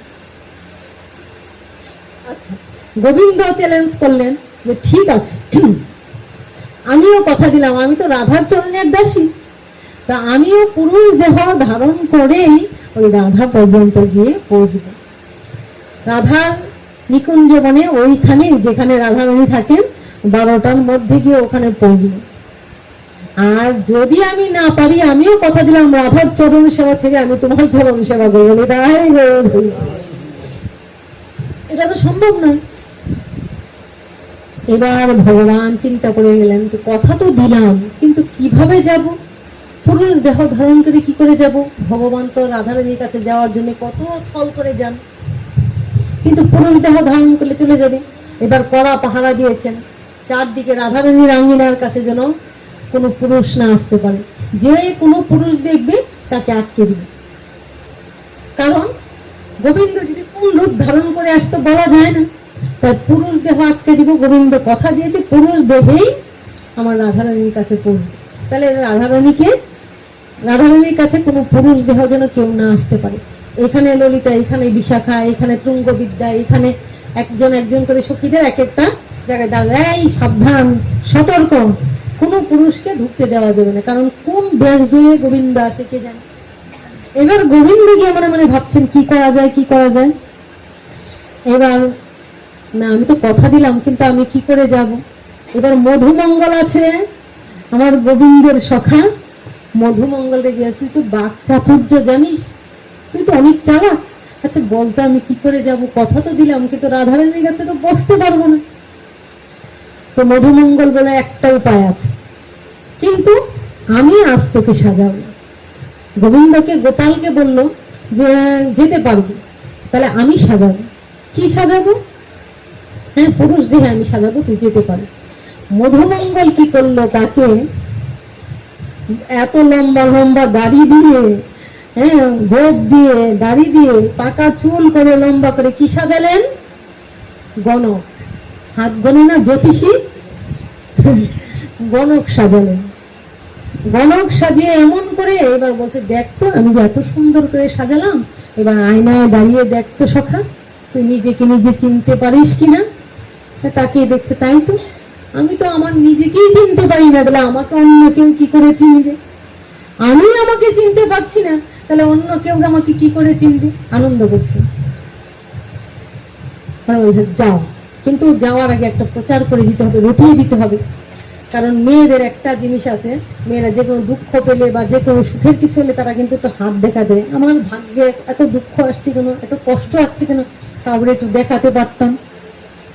তো ভোরবেলা চারদিকে ছড়িয়ে দিলেন যে আমাদের গ্রামের মধ্যে এমন একজন বৃদ্ধ, কোথা থেকে এক গণক আসছে, এই গণক এমন, তার কেউ হাত দেখাতে হয় না। কেউ যদি কোনো দুঃখে থাকে, কষ্টে থাকে, তাকে হাত দেখাতে হয় না, সে মুখ দিকে বলে দিতে পারে, তার সমস্ত কিছু বলে দিতে পারে। এবার আস্তে আস্তে সব ছড়িয়ে যাচ্ছে। এবার চারদিকে রাধারানী সখীরা ছড়িয়ে আছে, রাধে রাধে, সবাই ছড়িয়ে আছে। কি করা যায়? তো প্রভাবতী রাধারানীর একজন সখী ছিলেন, সে যাচ্ছে, হঠাৎ করে গোবিন্দের সামনে পড়েছে। এবার যাচ্ছে, গোবিন্দ তো এবার গণক সাজা, জ্যোতিষী। বলছে ও তুমি প্রভাবতী না, তোমার বাড়ি অমুক জায়গায় না? বলছে চমকে গেল, আরে ওরা যে বলছে তাই তো, হাত দেখে না দূর থেকে দেখে এরকম বলে দিচ্ছে, এইরকম সাজবে, এটা তো কল্পনা করেনি। জয় রাধে। তো মনে মনে ভাবলো সঙ্গে, বলে আমি আরো জানি, তোমাদের আরো অনেক কিছু ঘটনা জানি, বলে দিচ্ছে। আর ওরা তো সরল না। এখানে আরেকটা তত্ত্ব, কৃষ্ণ ভক্ত সরল না হলে কৃষ্ণকে পাওয়া সম্ভব নয়। আমরা অতি চালাক, তাই না? তা চালাকে দিয়ে কোনো সময় ভগবানকে লাভ করা যায় না। কৃষ্ণ ভক্ত যারা হয় অতি সরল হয়, সহজ সরল হয়। এইবার বলছে কি বলে, দাঁড়াও, মনে মনে ভাবছে, আহা আমাদের তো রাধারানী, হ্যাঁ, বিষবান রাজনন্দিনী, কিন্তু তার তো দুঃখের শেষ নাই। সে প্রতিনিয়ত দুঃখ পায়, শুধু কাঁদে কাঁদে, সারাক্ষণ কাঁদে। একবার যদি তার হাতটা দেখানো যেত। এইবার সে কি করলো, ললিতা সখীরা বলল যে চারদিকে ঘোষণা হয়েছে এমন একজন আমাদের এখানে এসেছে গণক, যে সে কিনা হাত দেখতে হয় না, মুখ দেখেই, দূর থেকে দেখেই তার বাড়ি কোথায় বলে দিতে পারে। প্রভাবতী বলছে তোমার বাড়ি অমুক জায়গায় না, তোমার জন্ম অমুক জায়গায় না। সর্বনাশ। ললিতা মনে মনে ভাবলো, ঠিক আছে, আমরা তো কৃষ্ণকে বললাম যে রাধারানীর কাছে পুরুষ দেহ আসতে হবে, তো এইবার একটু বিরহ চলছে, রাধারানীও পাচ্ছে না, রাধারানীরও কষ্ট হচ্ছে, কৃষ্ণ আসতে পারছে না, কৃষ্ণ রাধারানীর দুঃখ আরো হচ্ছে। তাহলে অন্তত দুঃখের কারণটা যদি একটু দেখা যায়, রাধারানীকে যদি একটু ভালো রাখা যায়। এইভাবে কি করলেন, ললিতা মনে মনে ভাবলেন কি হয়েছে প্রভাবতী? প্রভাবতী তখন বললেন, আর বলো না, ঘটনা হলো এমন একজন গণক এসেছে, সে না হাত দেখতে হয় না, দূর থেকে মুখ দেখেই তার সমস্ত ঘটনা বলে দিতে পারে। হ্যাঁ, এরকম বৃদ্ধ আমাদের গায়ে ঢুকেছে, প্রবেশ করেছে, হ্যাঁ, কাশি না কোথা থেকে তিনি বিদ্যা অর্জন করে এসছে এখানে। আচ্ছা, তো ললিতা মনে মনে চিন্তা করলো, আচ্ছা আমরা তো বড় পাহারা টাহারা দিয়েছি, চারদিকে অনেক বড় পাহারা দেওয়া আছে, এর মধ্যে প্রবেশ করার কোনো সম্ভব নেই। তাহলে গণক যখন এসছে, রাধারানীর যখন এত কষ্ট, একটু জানা যায়। এবার ললিতা একটু কথা শুনে ললিতা একটু এগিয়েছেন, কাছে যখন এসছেন, ললিতা যখন কাছে এসছেন, বলছে তোমার নাম তো ললিতা না? হ্যাঁ, তোমার নাম তো ললিতা, তোমার বাড়ি তো অমুক জায়গায়। তাই তো, সত্যিই তো বলছি, প্রভাবতীর সঙ্গে আসিনি, আমি এক জায়গায়, আমাকে দেখে এখানে বলছে তোমার নাম তো ললিতা, তার মানে জ্যোতিষীটা ভালোই আছে। বলছে শোনো, আমার আমার সখী আছে, আমি একটা তোমাকে এক জায়গায় নিয়ে যেতে চাই, যাবি তুমি? বলে না না না, আমি কোথাও যাব না, তোমার সখীর কাছে, আমি কোনো নারীদের কাছে যাব না। তাই রাধে রাধে। অন্তরে অন্তঃস্থলে ইচ্ছা যে কখন রাধারানীর কাছে পৌঁছবে। বলছে কি, তোমাকে আমি আমার সখীর কাছে, আমার রাধারানীর কাছে একটু নিয়ে যাব, চলবে? চলো। বলে না না না, কোনো নারীর কাছে আমি যাব না, হ্যাঁ, আমি একজন গণক মানুষ, আমি দূর থেকে দেখেই সবার মুখ বলে দিতে পারে, আমি যাব না। বলে না না, তুমি এমন করো না, তোমার ভাগ্য সুপ্রসন্ন, আমি কার কাছে নিয়ে যাচ্ছি তুমি ভাবতেই পারছো না। তার চরম দর্শন করার জন্য সবাই কত আকাঙ্ক্ষা করে, আর তোমাকে এমন জায়গায় নিয়ে যাচ্ছি, তুমি যেতে চাইছো না। গোবিন্দ অন্তরে অন্তরে বলছেন যে আমাকে তো এই কপট ভাবটা করতেই হবে, কারণ আমার যত ইচ্ছা হোক, আমাকে তো কপট ভাবটা রাখতেই হবে যে না না না, ওখানে যাব না। এবার বারবার বলছে, আরে চলো চলো, কিছু হবে না, তুমি একজন বৃদ্ধ, তোমার কি আছে, তুমি একটু দেখবে আমার সুখে এত কষ্ট। ঠিক আছে বলছো যখন, ঠিক আছে। এবার জয় রাধে, এইবার হাত ধরে, এইবার আস্তে আস্তে চলছে, বলে আমার সঙ্গে সঙ্গে চলো। কারণ কি জানো? বলে আমি জানি কারণ, মানে ওই ওখানে একজন নটখট শ্যাম আছে, কৃষ্ণ কানাই, সে বড় যন্ত্রণা করে উৎপাত করছে, তা তার হাত থেকে বাঁচার জন্য তো তোমরা ব্যবস্থা করেছো, তাই না? বলে হ্যাঁ হ্যাঁ, বাহ, তুমি তাও জানো? বলে হ্যাঁ, জয় রাধে। কত রসিকতা করেছেন ভক্তদের আনন্দ দেওয়ার জন্য, তাই তো ভাগবত বলেছে, অনুগ্রহায় ভক্তানাং মানুষং দেহমাশ্রিত, ভক্তদের অনুগ্রহ করার জন্য আমি বিশেষ বিশেষ খেলা করি, জীবের সঙ্গে নয়। অনুগ্রহ ভক্তানাং মানুষং দেহমাশ্রিত ভজতে তাদৃশিকা যৎসত্তা তৎপরও ভবে। আমি এমন লীলায় এমন কর্ম করি যা শুনে সমস্ত জীব আমার দিকে ধাবিত হবে। পরে বলছে আমি জানি জানি, ওর যন্ত্রণায় তোমরা ইয়ে করতে পারছো না, তোমরা পাহারা বসিয়েছ। বলছে হ্যাঁ বসিয়েছি, বলছি এই জন্য। বলে হ্যাঁ, তোমরা তো এরকম করেছো, ঠিক আছে, পুরুষ দেহ ধারণ করে যদি আসেন, হ্যাঁ, তো ঠিক আছে, তোমাকে নিয়ে যাচ্ছি, হ্যাঁ তোমাকে নিয়ে যাই, তুমি তো একজন বৃদ্ধ, অসুবিধা নেই, কোনো পুরুষ আসলে জায়গা দিবে না। তো একজন একজন দ্বার পার হচ্ছে সখীরা, সখীরা বলছে না না না না, রাধারানীর এখানে কোনো পুরুষ দেহ বৃদ্ধ হলে নেওয়া যাবে না। বলে না না, ও তো একজন বৃদ্ধ, আমি বলছি শ্যামনগর, কৃষ্ণ যেন কোনো রূপ ধারণ করে, পুরুষের রূপ ধারণ করে কোনোভাবে না ঢুকতে পারে, ওকে নিয়ে গেলে কি ও বৃদ্ধ। এবার ওরা বলছে না না না, বলা তো যায় না। তখন সেও বলছে হ্যাঁ বলা তো যায় না, সতর্ক থাকতে হবে, হ্যাঁ সাবধান, সতর্কের কিন্তু মান নেই, তাই না, কারণ বলা তো যায় না। বলে না না, তোমাকে নিয়ে যাচ্ছি কি, তুমি একটু দুঃখটা দূর করার জন্য তোমাকে নিয়ে যাচ্ছি, কৃষ্ণ যাতে কোনো রূপ ধারণ না করে প্রবেশ করতে পারে ওইটা আমরা কঠিন পাহারা দিয়ে রেখেছি। বলে হ্যাঁ জানি, সে তো পুরুষ দেহ ধারণ করে আসবে, সাবধান, পাহারা তো দিয়েছো, কিন্তু সতর্ক থাকবে কিন্তু তোমরা, কিন্তু ও এত চালাক, ও কিন্তু কোনো না কোনো ভাবে কোনো না কোনো রূপ ধারণ করে চলে আসতে পারে। বলে বাহ, তুমি এটাও জানো, আমাদের সতর্ক করে দিচ্ছ। বলে হ্যাঁ, যতই সতর্ক থাকো, কারণ কৃষ্ণ অতি চতুর, আমি তো জানি সে কোনো না কোনো রূপ ধারণ করে ঠিক প্রবেশ করে যাবে। বলে যাক, তুমি আমাদের আরো সতর্ক করে দিয়েছো, আমরা আরো সতর্ক, ঠিক আছে তুমি আরো কিছু বলতে হবে, চলো। আচ্ছা, আমরা জিতে যাব তো, আমি কথা দিয়েছি ও যদি পুরুষ রূপ ধারণ করে এখানে ঢুকে যায় কোনোভাবে, তাহলে আমি রাধারানীর চরণ ছিল তার চরণ, আমরা তো চাই না কৃষ্ণের চরণ তলে যেতে, আমি রাধারানীর চরণে থাকতে চাই, আমরা জিতবো তো। বলে কিন্তু বলা যায় না, তবে সাবধানের মান নাই, তোমরা সতর্ক থাকো, তোমরা খুব সতর্ক থাকো। এবার একটা একটা করে দরজাগুলি পার হতে পার হতে পার হতে অবশেষে কোথায় গিয়ে রাধারানীর কাছে পৌঁছে গেছেন। ওখানে লাস্ট দরজায় গিয়ে যখন দাঁড়ালেন, তখন ওখানে সখী বলছে না, ওকে ঢুকতে দেওয়া, বৃদ্ধ হলো, ওকে ঢুকতে দেওয়া যাবে না। তখন ললিতা বলল, দেখো রাধারানীর চরণ তলে নিয়ে যাচ্ছি, তোমার ভাগ্য, এতগুলি দরজা পার করে তোমাকে নিয়ে এলাম, তুমি তো আসতে চাওনি, এতগুলি দরজা পার করে নিয়ে এলাম রাধারানীর চরণ তলে নিয়ে যাওয়ার জন্য, তুমি একটু রাধারানীর দুঃখ দূর করে দিলে, আমরা এত ভালোবাসি তাও রাধারানীর দুঃখ দূর হয় না, এইবার তোমাকে যে নিয়ে যাচ্ছি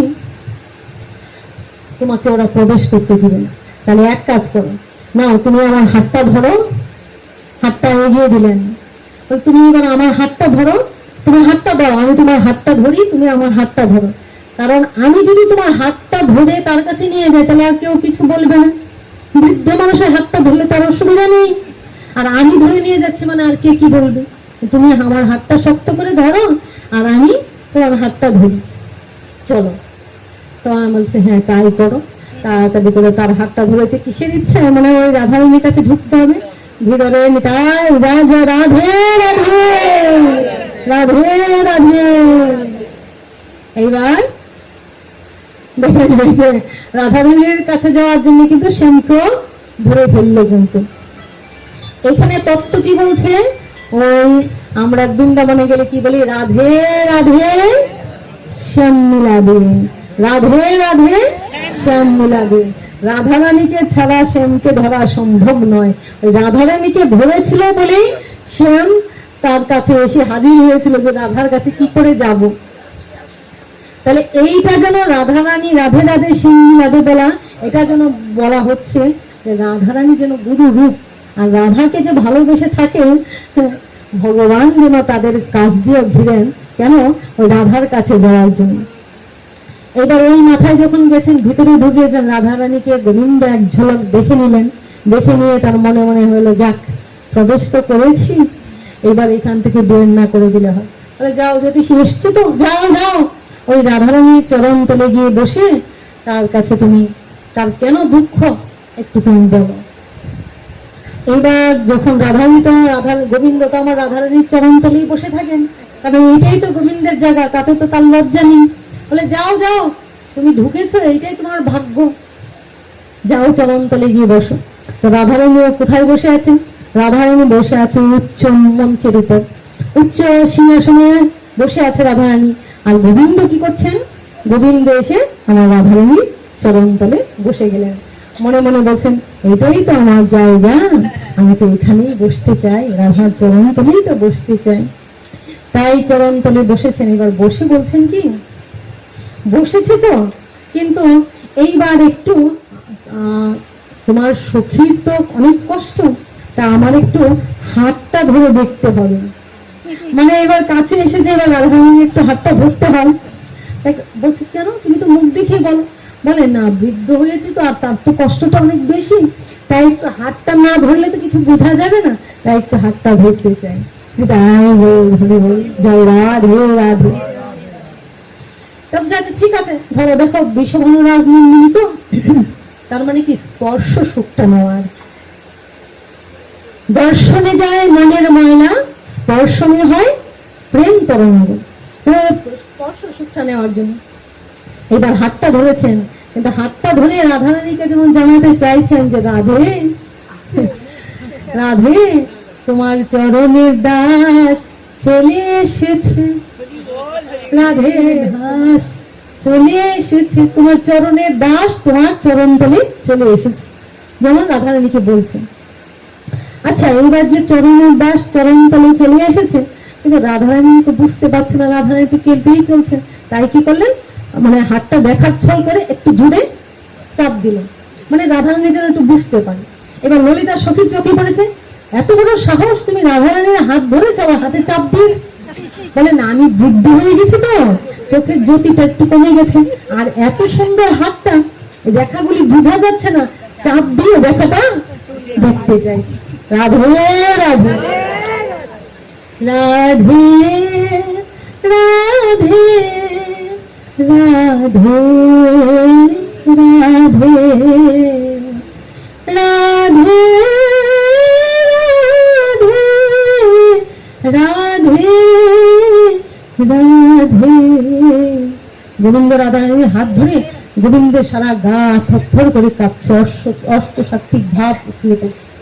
রাধারানীকে একটু ইঙ্গিতে বুঝালেন, আর সখী বলছে তোমার এত সাহস, সখীর হাত এত দূরে চাপ দিয়েছে। রাধারানী বুঝাতে চাইলেন যে আমি এসেছি, যে তুমি একটু লক্ষ্য করো, ভালো করে দেখো আমি কি। আর এই গীতে সখীরা বলছেন, আচ্ছা ও চলে আসবে না তো? বলে তোমরা তো কড়া পাহারা বসিয়েছ। বলে আচ্ছা, এখন তো অনেকক্ষণ তুমি এসেছো, রাধারানীকে অনেক কিছু দেখছো, হাত দেখছো, আচ্ছা দেখো তো, তুমি রাধারানীর হাতটা ধরে দেখো তো, ও এতক্ষণে যে চলে আসার কথা, তো ও তো ছটফট করছে ভিতরে ঢোকার জন্য। বলে হ্যাঁ হ্যাঁ, আচ্ছা দেখো তো। বলে হ্যাঁ, ও বেরিয়ে গেছে অনেকক্ষণ আগে। বলে কখন? বলে এতটা সময় প্রায় ও বেরিয়ে গেছে। বলছে আচ্ছা, আমরা তো কড়া পাহাড়ে। হ্যাঁ, বলে হ্যাঁ, সতর্কে থাকো।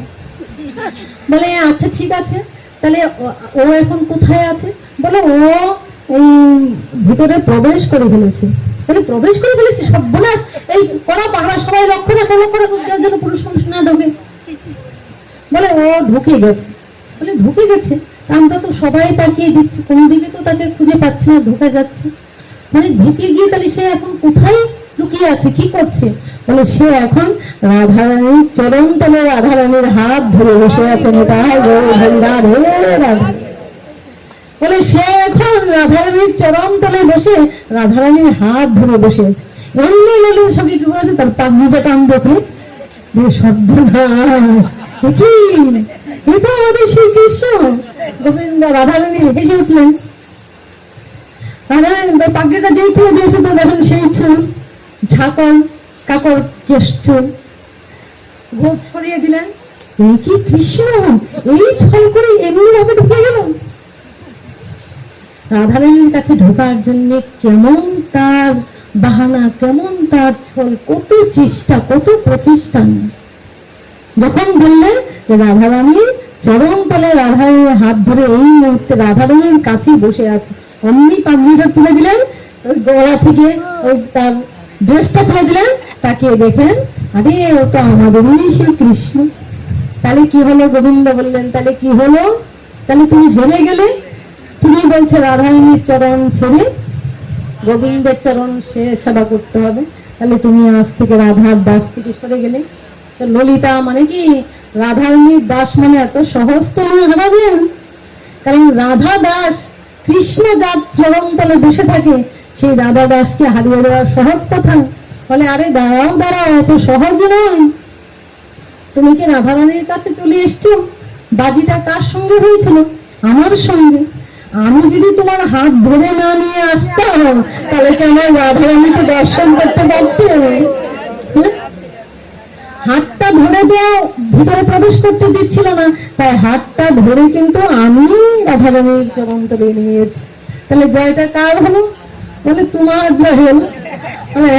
রাধারানী সখীকে এত তাড়াতাড়ি হারানো সহজ নয়। তাহলে আমি দাস কার হলাম? রাধার চরণ দাসই হলাম। বলে ওই রাধার চরণ দাস হলেই বলে তুমি কৃষ্ণ কৃপা লাভ করেছ। আজ কৃষ্ণ কৃপা লাভ করে এবার রাধা গোবিন্দকে যুগলে বসি এবার রাধা গোবিন্দ লীলা দর্শন করছেন। রাধা কৃষ্ণ প্রাণ মোর যুগল কিশোর, রাধা কৃষ্ণ প্রাণ মোর যুগল কিশোর, রতন বেদীর উপর বসা বধূ। রাধা কৃষ্ণ প্রাণ মোর যুগল কিশোর, রাধা কৃষ্ণ প্রাণ মোর যুগল কিশোর, রতন দেবীর উপর বসা বলি শ্যাম গৌরী অঙ্গে দিব চন্দনের গন্ধ, শ্যাম গৌরী অঙ্গে দিব চন্দনের গন্ধ, শ্যাম গৌরী অঙ্গে দিব চন্দনের গন্ধ, চামর লাভ কবে হেরব মুখ চাঁদ, চামর লাভ কবে হেরব মুখ চাঁদ।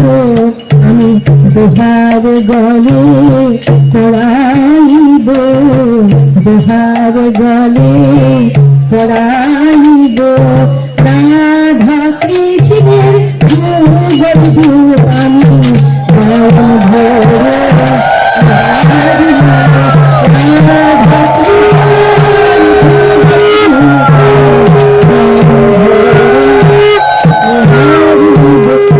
রাধা কৃষ্ণের যুগল আমি নয়ন ভরে নিহারিব। কি করলেন? রাধা কৃষ্ণকে যুগলে বসিয়ে আনন্দ রাখতে লাগলেন। ললিতা বিশাখায় আজি যত সখী বৃন্দ, ললিতা বিশাখায় আজি, ললিতা বিশাখায় আজি যত সখী বৃন্দ, ললিতা বিশাখায় আজি যত সখী বৃন্দ, আগাই করিব সদা চরণার বৃন্দ। ললিতা বিশাখায় আজি যত সখী বৃন্দ, ললিতা বিশাখায় আজি যত সখী বৃন্দ, আগাই করিব সদা চরণার বৃন্দ। আমি আর কিছু চাই না, জয় রাধে, আর কিছু চাই না, ওহে রাধে গৌর কৃষ্ণ আর কিছু চাই না, ওহে রাধে শ্যাম সুন্দর আর আমি আর কিছু চাই না, আমি আর কিছু চাই না, ওহে রাধে শ্যাম সুন্দর আর কিছু চাই না, ওহে রাধে শ্যাম সুন্দর সবার দিনে আর কিছু চাই না, সবার দিনে আর কিছু চাই না। হরি বল হরি বল হরি বল হরি বল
কারো চোখের জল দিলাম না, আজকে রাধা গোবিন্দের মিলনে আনন্দ দিলাম। আবার কোনোদিন কোনো ভক্তের এখানে যখন বসবো সেদিন একটু কাঁদাবো, জয় রাধে কৃষ্ণ নামে একটু কাঁদতে হবে। আজকে আমরা একটু আনন্দ, ভগবান হলেন সৎ চিৎ আনন্দময়। আজকে আমরা ভগবানের নামে আমরা জড়জাগতিক আনন্দে কখনো আনন্দ পেতে পারি না, কিন্তু রাধা গোবিন্দের লীলায় আনন্দ। দেখো ভগবানের লীলার মধ্যে কোনো কামভাব ছিল, পুরোটাই প্রেম ছিল। রাধারানীর ইচ্ছা ছিল গোবিন্দকে আনন্দ দান করা, গোবিন্দের ইচ্ছে ছিল রাধারানীকে আনন্দ দান করা। সখীগণের কি ইচ্ছা ছিল? গোবিন্দকে নিয়ে সুখ করা, রাধারানীর সুখ বিধান করা। এর নাম হলো প্রেম। আর ইহ জগতে আমরা যাকে চাই তাকে আমরা নিতাই গৌরভাবে আত্মসাৎ করে কি করি? কামনা করে দুঃখ দিই। তাহলে আমরা আনন্দ চাই। আনন্দ কি করে পেতে পারি? রাধা গোবিন্দের চরণ আশ্রয় করে, শুদ্ধ ভাব ভক্তি হৃদয়ে ধারণ করে, শ্রী গুরুর চরণ আশ্রিত হয়ে। এখানে আরেকটা তত্ত্ব যে শিক্ষাগুরু হলেন রাধা স্বরূপ, দীক্ষাগুরু হলেন কৃষ্ণ স্বরূপ। হ্যাঁ, এগুলো অনেক বড় তত্ত্ব। যদি লীলায় করেন গোড়ায়, কোনো কোনো ভাগ্যবানে দেখিবারে পায়, দেখিও না দেখে যত অবভুক্তর গণ, উলুকে না দেখে যেমন সূর্যের কিরণ। অদ্যাবধি ভগবান লীলা করে চলছেন, কারণ অনন্ত কোটি বিশ্ব ব্রহ্মাণ্ডে ভগবান অনন্ত লীলা করেন। তাহলে যেই রাধা কৃষ্ণ, রাধা কৃষ্ণ এক আত্মা, দুই দেহ ধরি অনন্য বিলসে রস আস্বাদন করি। দুইজন কেন হলেন? দুইজন না হলে তো লীলাটা করতে পারবেন না। রাধা কৃষ্ণ এক আত্মা, দুই দেহ ধরি অনন্য বিলসে রস আস্বাদন করি। সেই দুই একেবে চৈতন্য গোসাই, সেই দুইজনই চৈতন্য। যে দুইজন হয়ে লীলা করলেন কোথায়? বৃন্দাবনে। সেই দুই একেবে চৈতন্য গোসাই। এখন তিনি চৈতন্য গোসাই কোথায়? গুপ্ত বৃন্দাবনে। গুপ্ত বৃন্দাবন আমরা কোনটাকে বলি? নবদ্বীপ। তাহলে লক্ষ্য করেন ভগবান লীলা করেছিলেন কোথায়? অনাদিরাদির গোবিন্দ স্বল্প কারণের কারণম বৃন্দাবনে। বৃন্দাবনে লীলা করেছিলেন, সেখানে রাধা গোবিন্দ দুইজনে লীলা করেছিলেন। কিন্তু যখন দুই মিলে একজন হয়ে গেলেন গৌরাঙ্গ, তখন লীলা করলেন কোথায়? গুপ্ত বৃন্দাবন, নবদ্বীপে। তাহলে গুপ্ত বৃন্দাবনে ভগবান গুপ্ত রূপে লীলা করেন। তাই বলছেন অদ্যাবধি লীলা করেন গোড়ারায়, কোনো কোনো ভাগ্যবানে দেখিবারে পায়। জয় রাধে, জয় রাধে, রাধে রাধে, রাধে রাধে, রাধে রাধে রাধে, জয় জয় শ্রী রাধে, রাধে রাধে রাধে, রাধে রাধে রাধে, জয় জয় শ্রী রাধে, রাধে রাধে রাধে। রাধারানীর লীলা করলে, বৃন্দাবনে প্রবেশ করলে রাধাকে স্মরণ করে যেতে হয়। কিন্তু এইখানে এই ভক্তদের এখানে এসে আমরা রাধাকে স্মরণ না করি বৃন্দাবনে ঢুকে গেছি। কারণটা কি? কারণটা এখানে সবাই মনে হয় অনেক বড় ভক্ত, হ্যাঁ, তাই ভক্তদের নিয়ে বৃন্দাবনে ঢুকে গেছি। রাধে রাধে রাধে, জয় জয় শ্রী রাধে, রাধে রাধে রাধে, জয় জয় শ্রী রাধে, রাধে রাধে